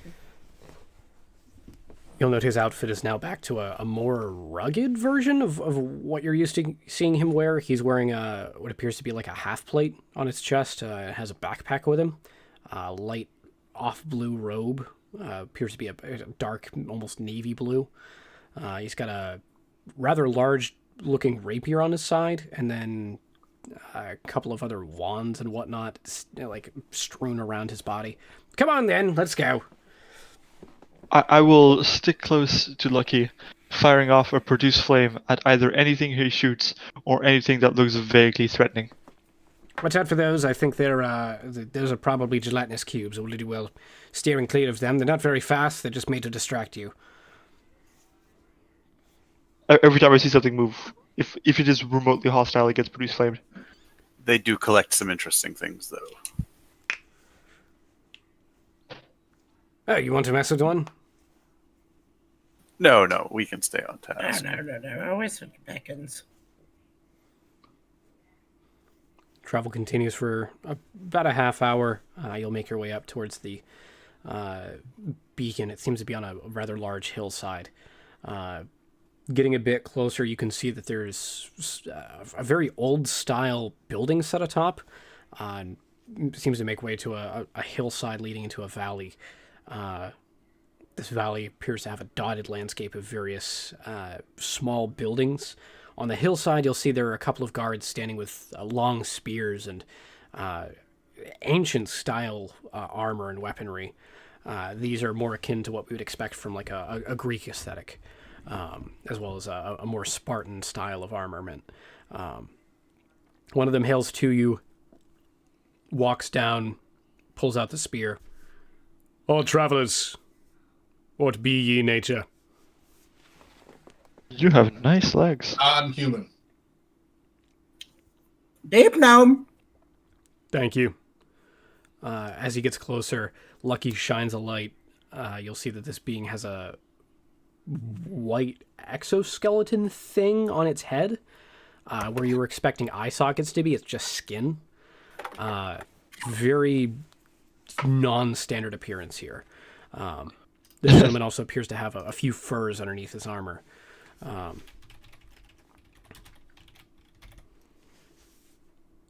Sorry, what is this place? This is our home.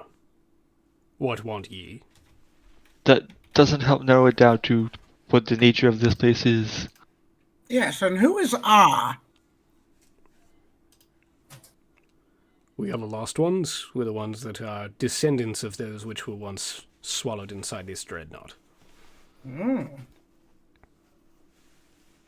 Where's Peter Pan? I have not met this Pan. Mm.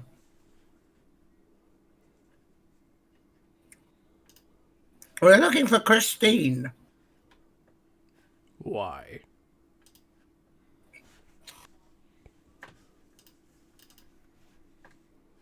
I haven't figured that one out. Got the fucking rocks off. What's going on, gang? Oh, you've caught up to us. Wonderful. We're engaging with a wonderful new being, I think. Can you see us? Is that something you can do? I'm aware of your presence. Echolocation, no doubt, yes? I haven't heard him click. Sometimes it's so high-pitched a wizard couldn't hear it. Oh, it's true, I have heard of that. I knew of a blind person who took a cane and beat it against things to figure out where they were going. Was that your Beat father? a few small children. No, but he did beat small children with canes regardless. I do think he was not blind. Are you certain you're not undead, sir? I'm only dead on the inside. Not you, Periwinkle. Perry's still pretty drunk at this point, guys. You there, wizard with no eyes. You. Are you... You're living, yes? I am alive. All right. Are you? I hope. Well, last time we He's checked. blind, so he's kind of dead. What happened? Why is he here? What's going on? We're in his house. We're the ones that should be asked questions. You've made our way to our city. It is the only one of its kind. We are where the swallowed ones come to rest. Well, we kind of have a portal over here. Boy, it's about 30 minutes that way. A wizard opened it. It seems to be stuck open if Zinkrest arrived. I don't know how long for, but... I'll be honest, after the 73rd flume, it was all kind of a blur. There was women, there was drinking. I didn't want to drink, but they made me. It was all very complicated, and now I'm here. And I've got these beads. They're very nice. Fantastic, Mr. Swallow. Do you want to leave this place, or are you happy here? We all want to leave this place. Why do you ask? I think we have a portal. Yes, as I said, a wizard opened a portal. Seems to...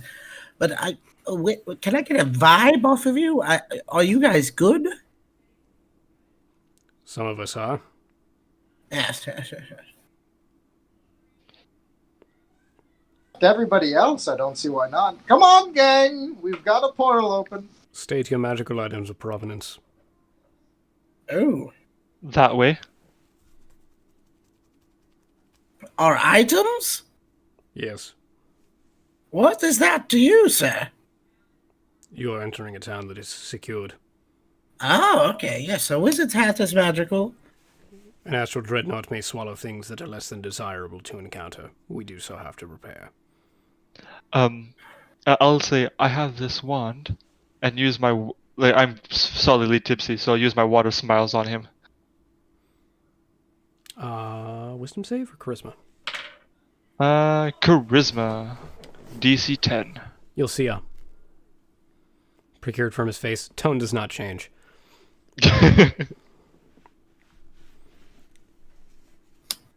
other magical items. Yep. Alright, I have a flagon, or tankard, or this cup thingy that makes me not drunk.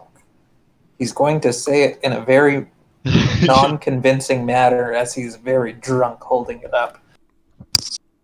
Seems I quite have a effective. splash potion of fairy fire as well. That's all I have, other than the hat. DM, I would like to lie and roll deception. All right. Alright, I should be good on this, but we will see. Deception. Come on. There we go. So let's see if your luck earlier with D&D Beyond finds me as well. I don't think it will. That is going to be a 17! Yay! Fair. And what of you? Well, I'm not really the magical kind. not really the magical type.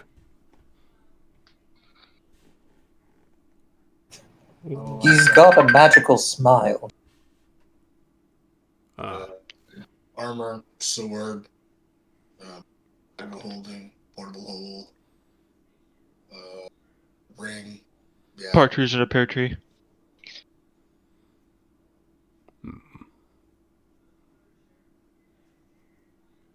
You, pointing at one. What of you, pointing over to Lucky? Shit. I've got 7 magic missiles, or wands of magic missiles, sorry. I've got my sword here, enchanted all to hell, made a deal with a couple of gods, got it blessed and enchanted by anyone that would look at it. I've got a breastplate, it allows me to cast a spell, nothing crazy, it's just the shield spell, don't get your panties in a bunch. I've got a cloak that's it's glamour weave, so it allows me to change my appearance. I'm trying to think. I've got a ring that lets me summon a very specific knife that flies a very specific way. You don't want details there. Oh, let's see. He starts opening up pockets. I've got a talking doll that only speaks when someone's about to steal from me. I've got... As he says that, I'm going to try to pinch one of his wands of magic missile. It's a thing. It's It harmless. works. It won't blow up. Detonating in 3, 2. This is a lie. It's a bit. It's just to make the person nervous and run away. I've had run-ins. I used to travel with a man named Red. If you knew him, trust me, it's a whole thing. What else? What the hell else do we have here? I've got a necklace here. Lets me just kind of make my eyes glow a little funny. It's you ever heard of the spell thaumaturgy? It's basically that in a can. Thinking. I think that's all my stateable items. Yeah, I'll run with that.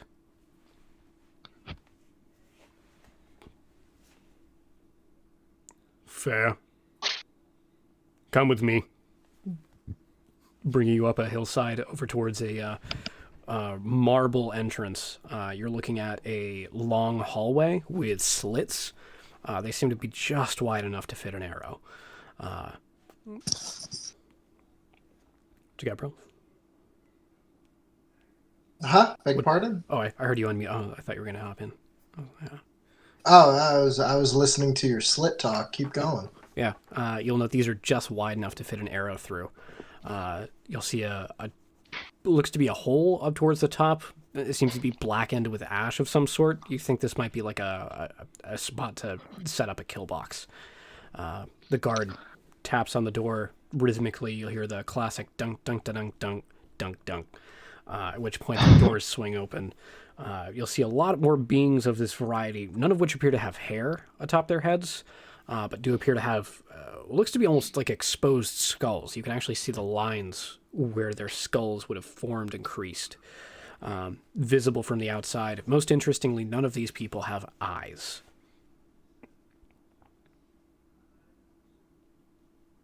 I assume you want to probably offload some things, acquire some food, and maybe set up for a place of rest for the time being. I got food. You have food? We're kind of here to visit. We're not here to stay. Can we kind of get on with the whole seeing Christine thing? Can we just get to? I don't know who we have to check in with. There's like a board of people that we have to sing and dance in front of. How can we cut through the metaphorical red tape here? I want to take me to your leader. I'm an alien. I don't know. Anyone ideas spitballing?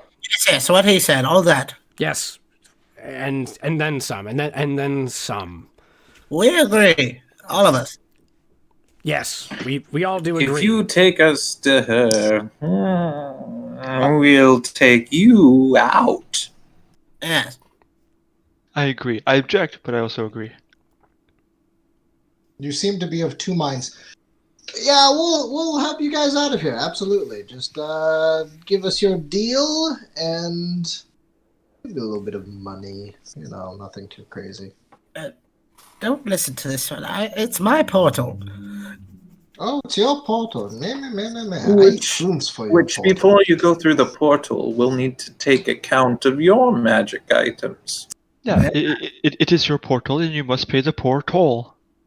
I have no magic items. I like that. He That has was no good. magic items. If you want to get out of this dreadnought hole. That, frankly, that poor toll thing, I didn't get it at first, and then I got it. Yeah. Really, really good. I mean, you think he's a dunce, and then he just pulls that out of nowhere. My God. Can a wizard see Christine now, please? I suppose I can take you to the Queen's quarters. Do try not to break anything. She does get upset. Yes. Queen. Queen, yes, I guess. The only one of our location that has not been influenced by the necromantic energy here. You'll note that some of us are more skeletons than people by now. I asked earlier if you were undead, and you said no. Correct, I have not died. Okay. So you're undead, if you will. I'm unliving, I am undead. I exist. Do you, boo? Take us to the Queen. Oh, for that then. He'll make his way past. You'll see that there's a couple of areas where chariots seem to be set up. This seems to be another area manned by the guard, pointed directly towards that kill box you'd seen prior. You get the feeling they are armed and ready for whatever comes through that gate. The hillside, however, seems to be set up with a large wall, constructed largely of whatever junk they could find. It seems to be a pretty rough patchwork. The marble inside of here looks to be a lot older. You think they might have made more like hermit crabs than any sort of shell-bearing fish. Up those stairs. We're not allowed in. Take your chances. Knock on the door. Take a chance. Take a chance on me. Stampy looks over towards a couple of guards and sniffs, and goes to lick one. You'll note the guard is faced away, but still moves out of the way of the lick. Who wants to go upstairs? Right here. Perry will lead the way. Does Lucky go? He does. So, Lucky, you know her, right? Or knew her? A bit. Runger's pulling up the rear. She's a wild one, we'll call her. Deeply unstable, attacked anything that moved. Back in her day, it was her way or the highway, and the highway was taken a lot. I feel like that was everyone in Arrowknee. I think we'll be fine with this one. All right. Now, hold on. This woman, she was a god. Much like you, yes? This woman is a god, says the guard, poking you up the stairs. This is what I was going to say. She, on her expedition, she never lost her abilities. It could be scary to bring her back to our plane. But trap her in here forever, that just seems rude. Well, we didn't trap her. We just We made should let her out. I don't see why not. Well, let's talk to her first. A wizard goes. All right, making your way upstairs, you'll see a large set of doors. These are a old dark wood. Lucky gives a couple of knocks. You'll see that you'll hear the same dunk dunk dunk dunk dunk dunk. They swing right open. This is a laughable security. You think anything with an intelligence above 5 can make it in here all right. Luckily enough, they seem to be prepared for things below that. You're now led into an area where a couple of scantily clad guards are now waving large fans over her. They seem to be made of kind of cast-off equipment. They seem to be more duct taped together than made of their own vines or plant life. I say duct tape metaphorically. The woman you see before you is young, redheaded, looks to be slender in build, however, commands presence. You'll note she has paint across her cheeks and a furrowed brow as she looks towards you all. Who goes there? Goddess, I am Zencris Zelmer, and here's my troop of dunces. We're here to speak with you. Before he finishes, I would give him a push in the back. Ooh, that felt really good for the spine. How are you?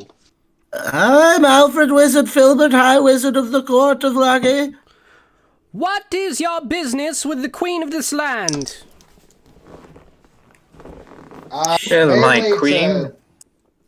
Mainly to ask a few simple questions, and mainly also to possibly get you out of here. I was wondering if you guys seem to not enjoy being down here, and we might have the means to help you get on out. Wisdom save, please. Wisdom. What is her reaction? We're going to get to that. That is going to be a 13 plus 3, so a 16. You are swept off your feet by the neck and dragged towards her. Ah! Yes. Hello. Tell me how you plan to get me out. Well, the wizard over there, the blue one that likes to talk a lot, he talks like he's not from Lucky, but apparently he's from Lucky.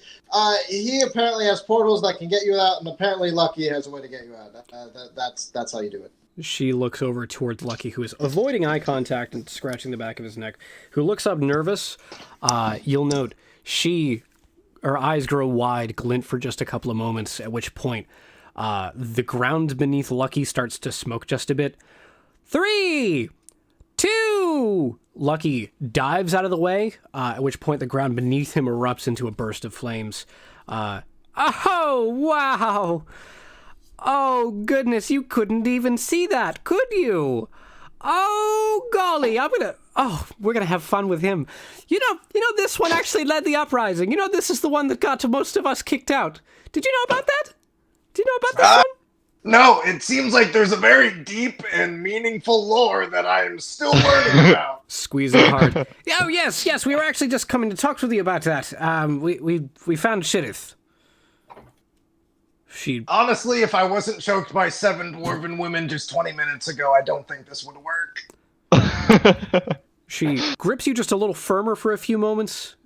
You'll take 97 damage. 1 necrotic. She'll sorry, drop you down, and then move you 15 feet back, closer towards the wall. And thank you, my queen or thank goddess, my lady. You said you can get me back. How soon? All right. Well, I don't know why there would be any delay. It's really just a portal, right, guys? Am I? It's just a portal. Oh, yes.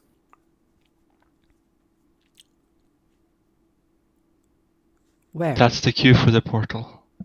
It's about 30 minutes that way. I'm currently concentrating on it. Point me in the exact direction, please. Well, can we have discussions first?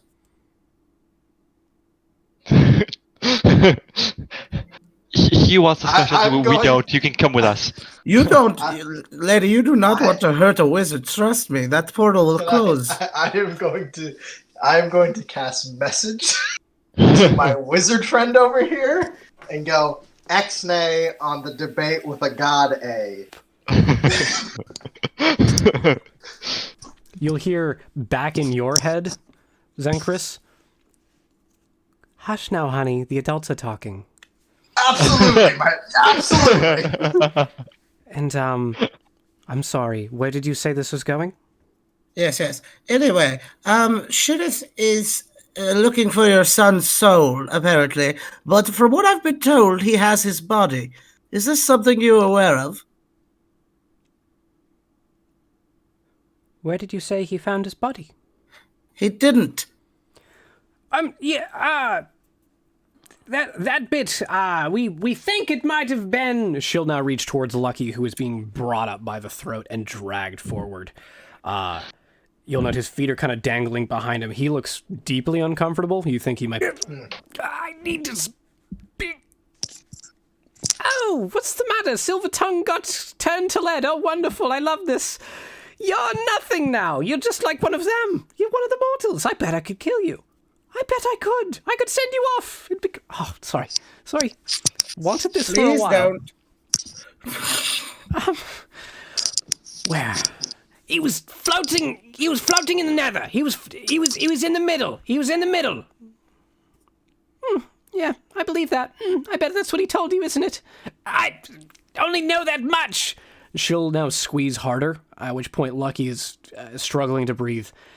And the portal. Yeah. Where's this portal?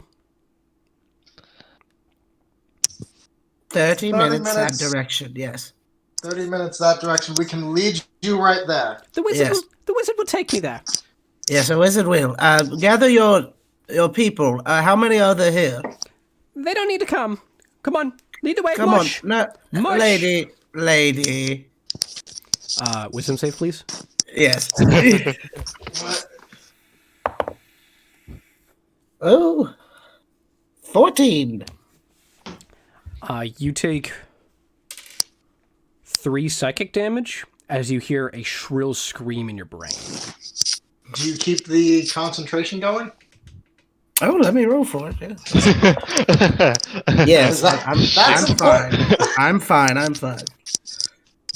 Yeah, that's not gonna help. Trust me, because I could drop the portal on accident. The wizard's very fragile. And then I'll kill you, and I'll be the same I was yesterday. Uninterested. Yes. Tell me. Oh, bring me there. Yes, come this way. Get your people, though. Come on, this isn't a... They stay here. Yep. Jesus, you're rude. All right. I mean, to be fair, they don't have eyes. I'm kind of in her camp. No. We came here to get an innocent lady. Turns out you're a dick. You can go ahead and kill me, whatever. Your people, they need to come. My queen,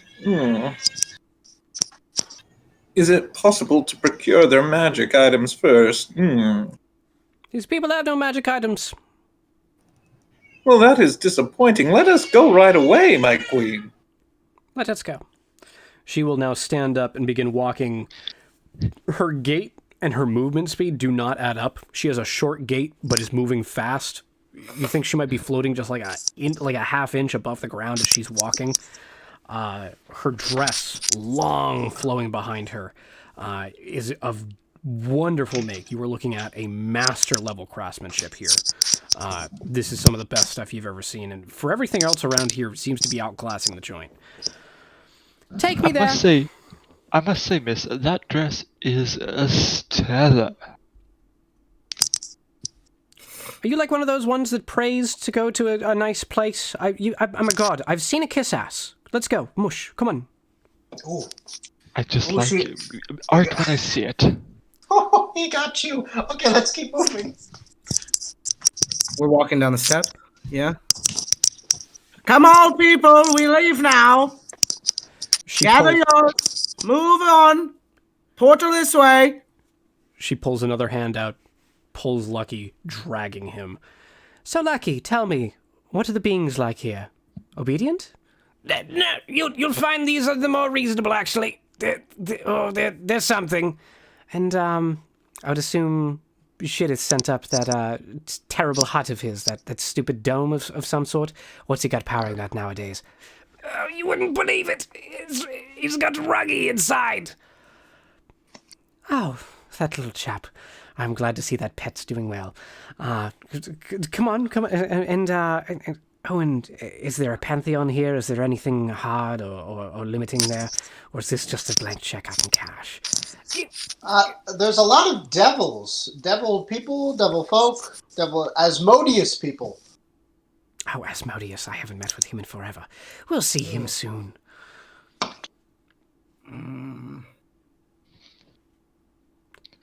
You're now being brought outside the castle gates, which are now moving themselves around her. Bricks are interweaving to form just an open channel for her to walk down.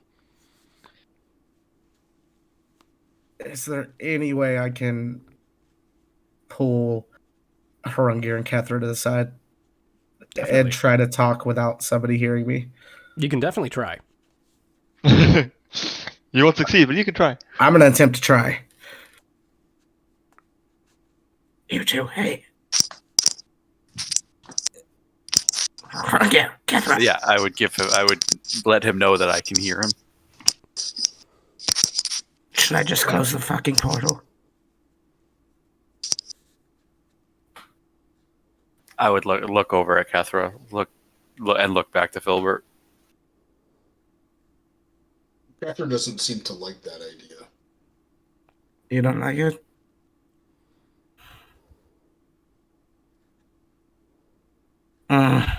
Okay. All right.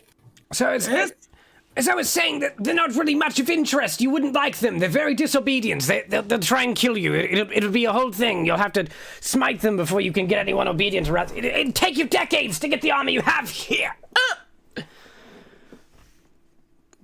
Continuing on, Lucky now looks over to Kethra and then looks over to Kethra's bag.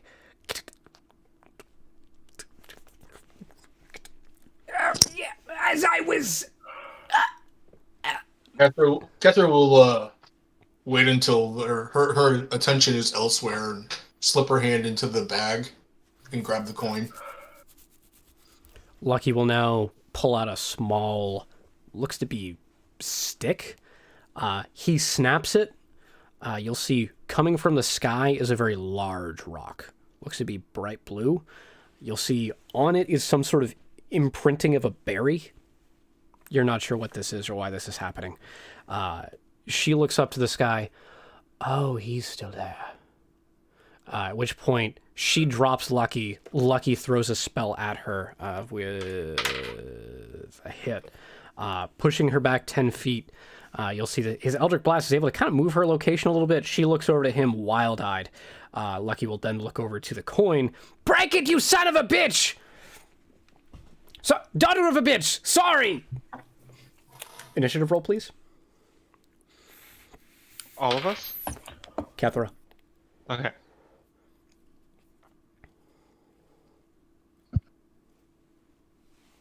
All right. We'll see how it goes. Poorly. What you got? 8. You win. She's got a modifier +1 and roll a 1. Oof. Not a I fast got one. a +1. I rolled a 7. Nice.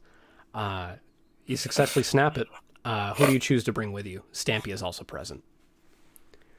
Like the whole party plus Stampy. Alrighty. You wind up inside of a pretty familiar house. Lucky is panting and then passes out onto the ground. Still breathing, but doesn't look to be doing well. You'll note Shitteth appears. He pops up. He's wearing a white tank top and some look to be striped underwear. He's got his hat on, but seems to be sipping from a mug of coffee. Hey, fuckers.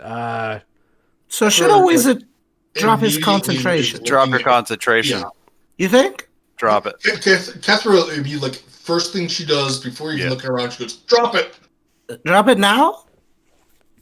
I smack Filbert just to get him to drop Okay, I drop it.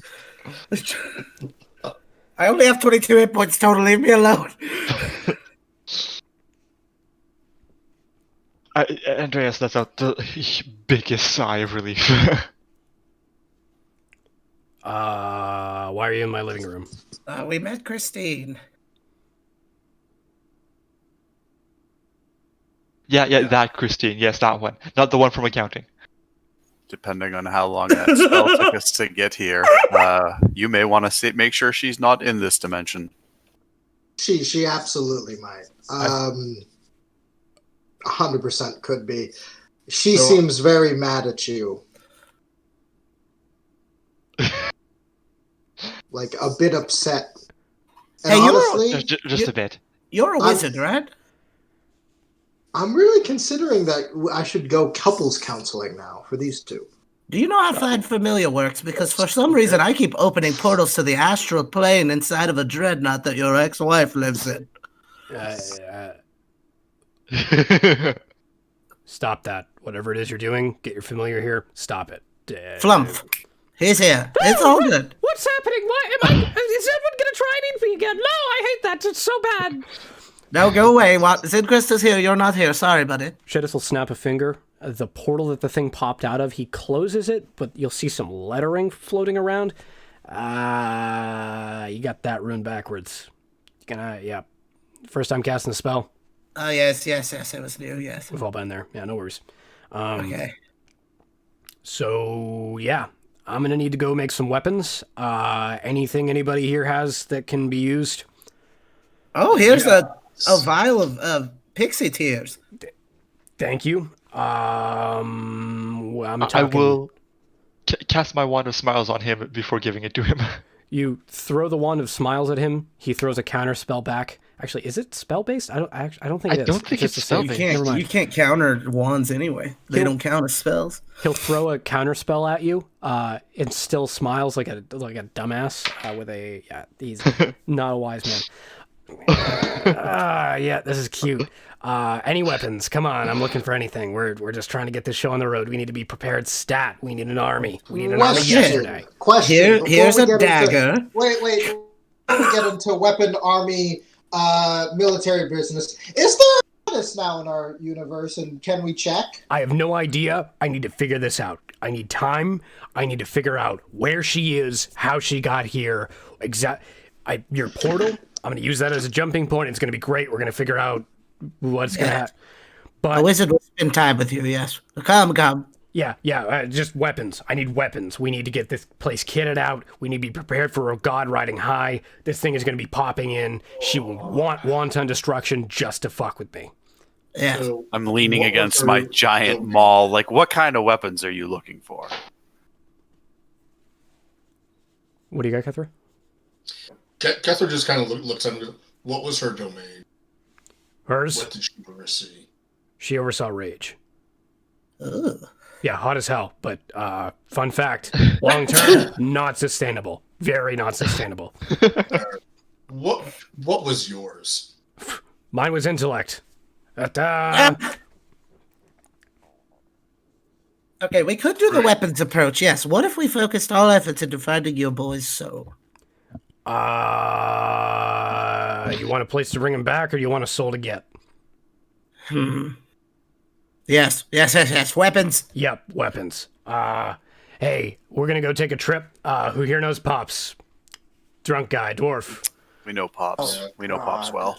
Babbles about Mars. Awesome, this will be a great trip. Great. Pops knows how to make a tractor, doesn't he? Pops knows how to make a few things. Come on, follow me. We'll speed walk over towards Pops' area, the local blacksmithy.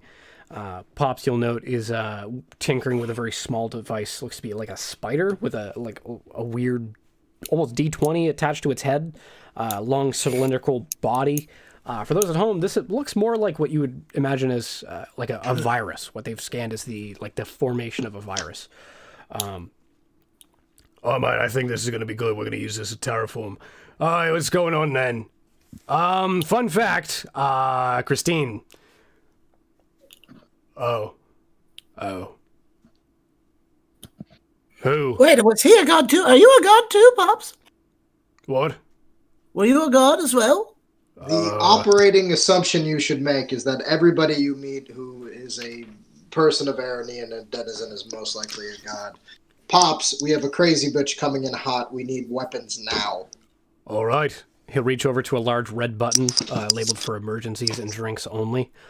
He flips it up, hits it. The walling around you flips out to reveal bars. There are drinks everywhere. The walling higher up, you'll notice, flips into pegboards lined with guns. He is pulling out now a shotgun. Looks to be of wonderful make with a filigree along its barrel. One to freedom. Good stuff. You pointed at something and bada bing, bada boom, you're a free man. I've got bolt-action pistols up here, bolt-action rifles, and I got some revolvers on the back end. Been tinkering with these for some time. Didn't want to go live with them in around the town of Arrowknee before we were sure, but you think the town guard's going to be needing these? Skip out on the town guard here. I think we're going to be needing these in the hands of these fuckos. Basically, Where the fuckers? yeah, these ones were. Yeah. Oh yeah. So, Mops, Yeah. think you can make a tractor? You got tractor materials. Kethra will reach in, not into her bag of holding, but into like another side bag. Takes out a big bundle of cloth. Starts laying it out and unfolding it and unfolding it and unfolding it. As you see her opening up a portable hole. Oh, Just a few. I like that. He's now diving into the portable hole. Oh, this answers so many questions. You got giant tech up in here. Oh, this is so good. I haven't seen this in ages. Where'd you find it? Kobold kiln. Nice. We're gonna make us some weapons of mass destruction, if you know what I'm saying. All right. Well, anyone seen Cornelius around? I haven't. Warforged fellow? Yeah, Always oh. babbling about the holds or something? Yeah, I came into town, told me he needed to forget everything, so I put a chip in his head. I need him back. Yes, we'll find him. All right, that'll be another mission for another day. Today, I'm gonna make me some tractors. Oh, and yeah, take a gun if you want one. Or whatever. No, I'm fine. He'll point towards the wall. You'll each receive a free gun of choice. I'll be putting stats into Gamer1 text. I would have wandered over to the quote-unquote bar and procured a drink. You're looking at Fine Make here. This is all the stuff that it looks to be too expensive to be offered at Lucky's.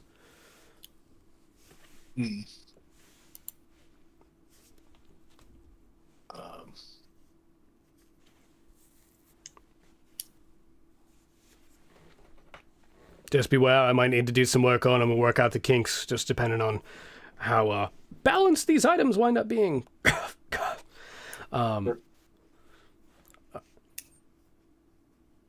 Anything else you might need from me before I start getting this place locked and stocked? Yes, I'm not really the shoot 'em up kind of guy. Is there anything you have that can make sure that a wizard is not splat on the ground in seconds? He'll flick a two-fingered ring towards you. Ring of spell storing. Oh, you got more of those sitting around. A wizard doesn't want a gun either. He'll flick one over towards yourself, Filbert. Fantastic. I'll take one as well, please. Boing. Ring of spell storing, you say? Yep.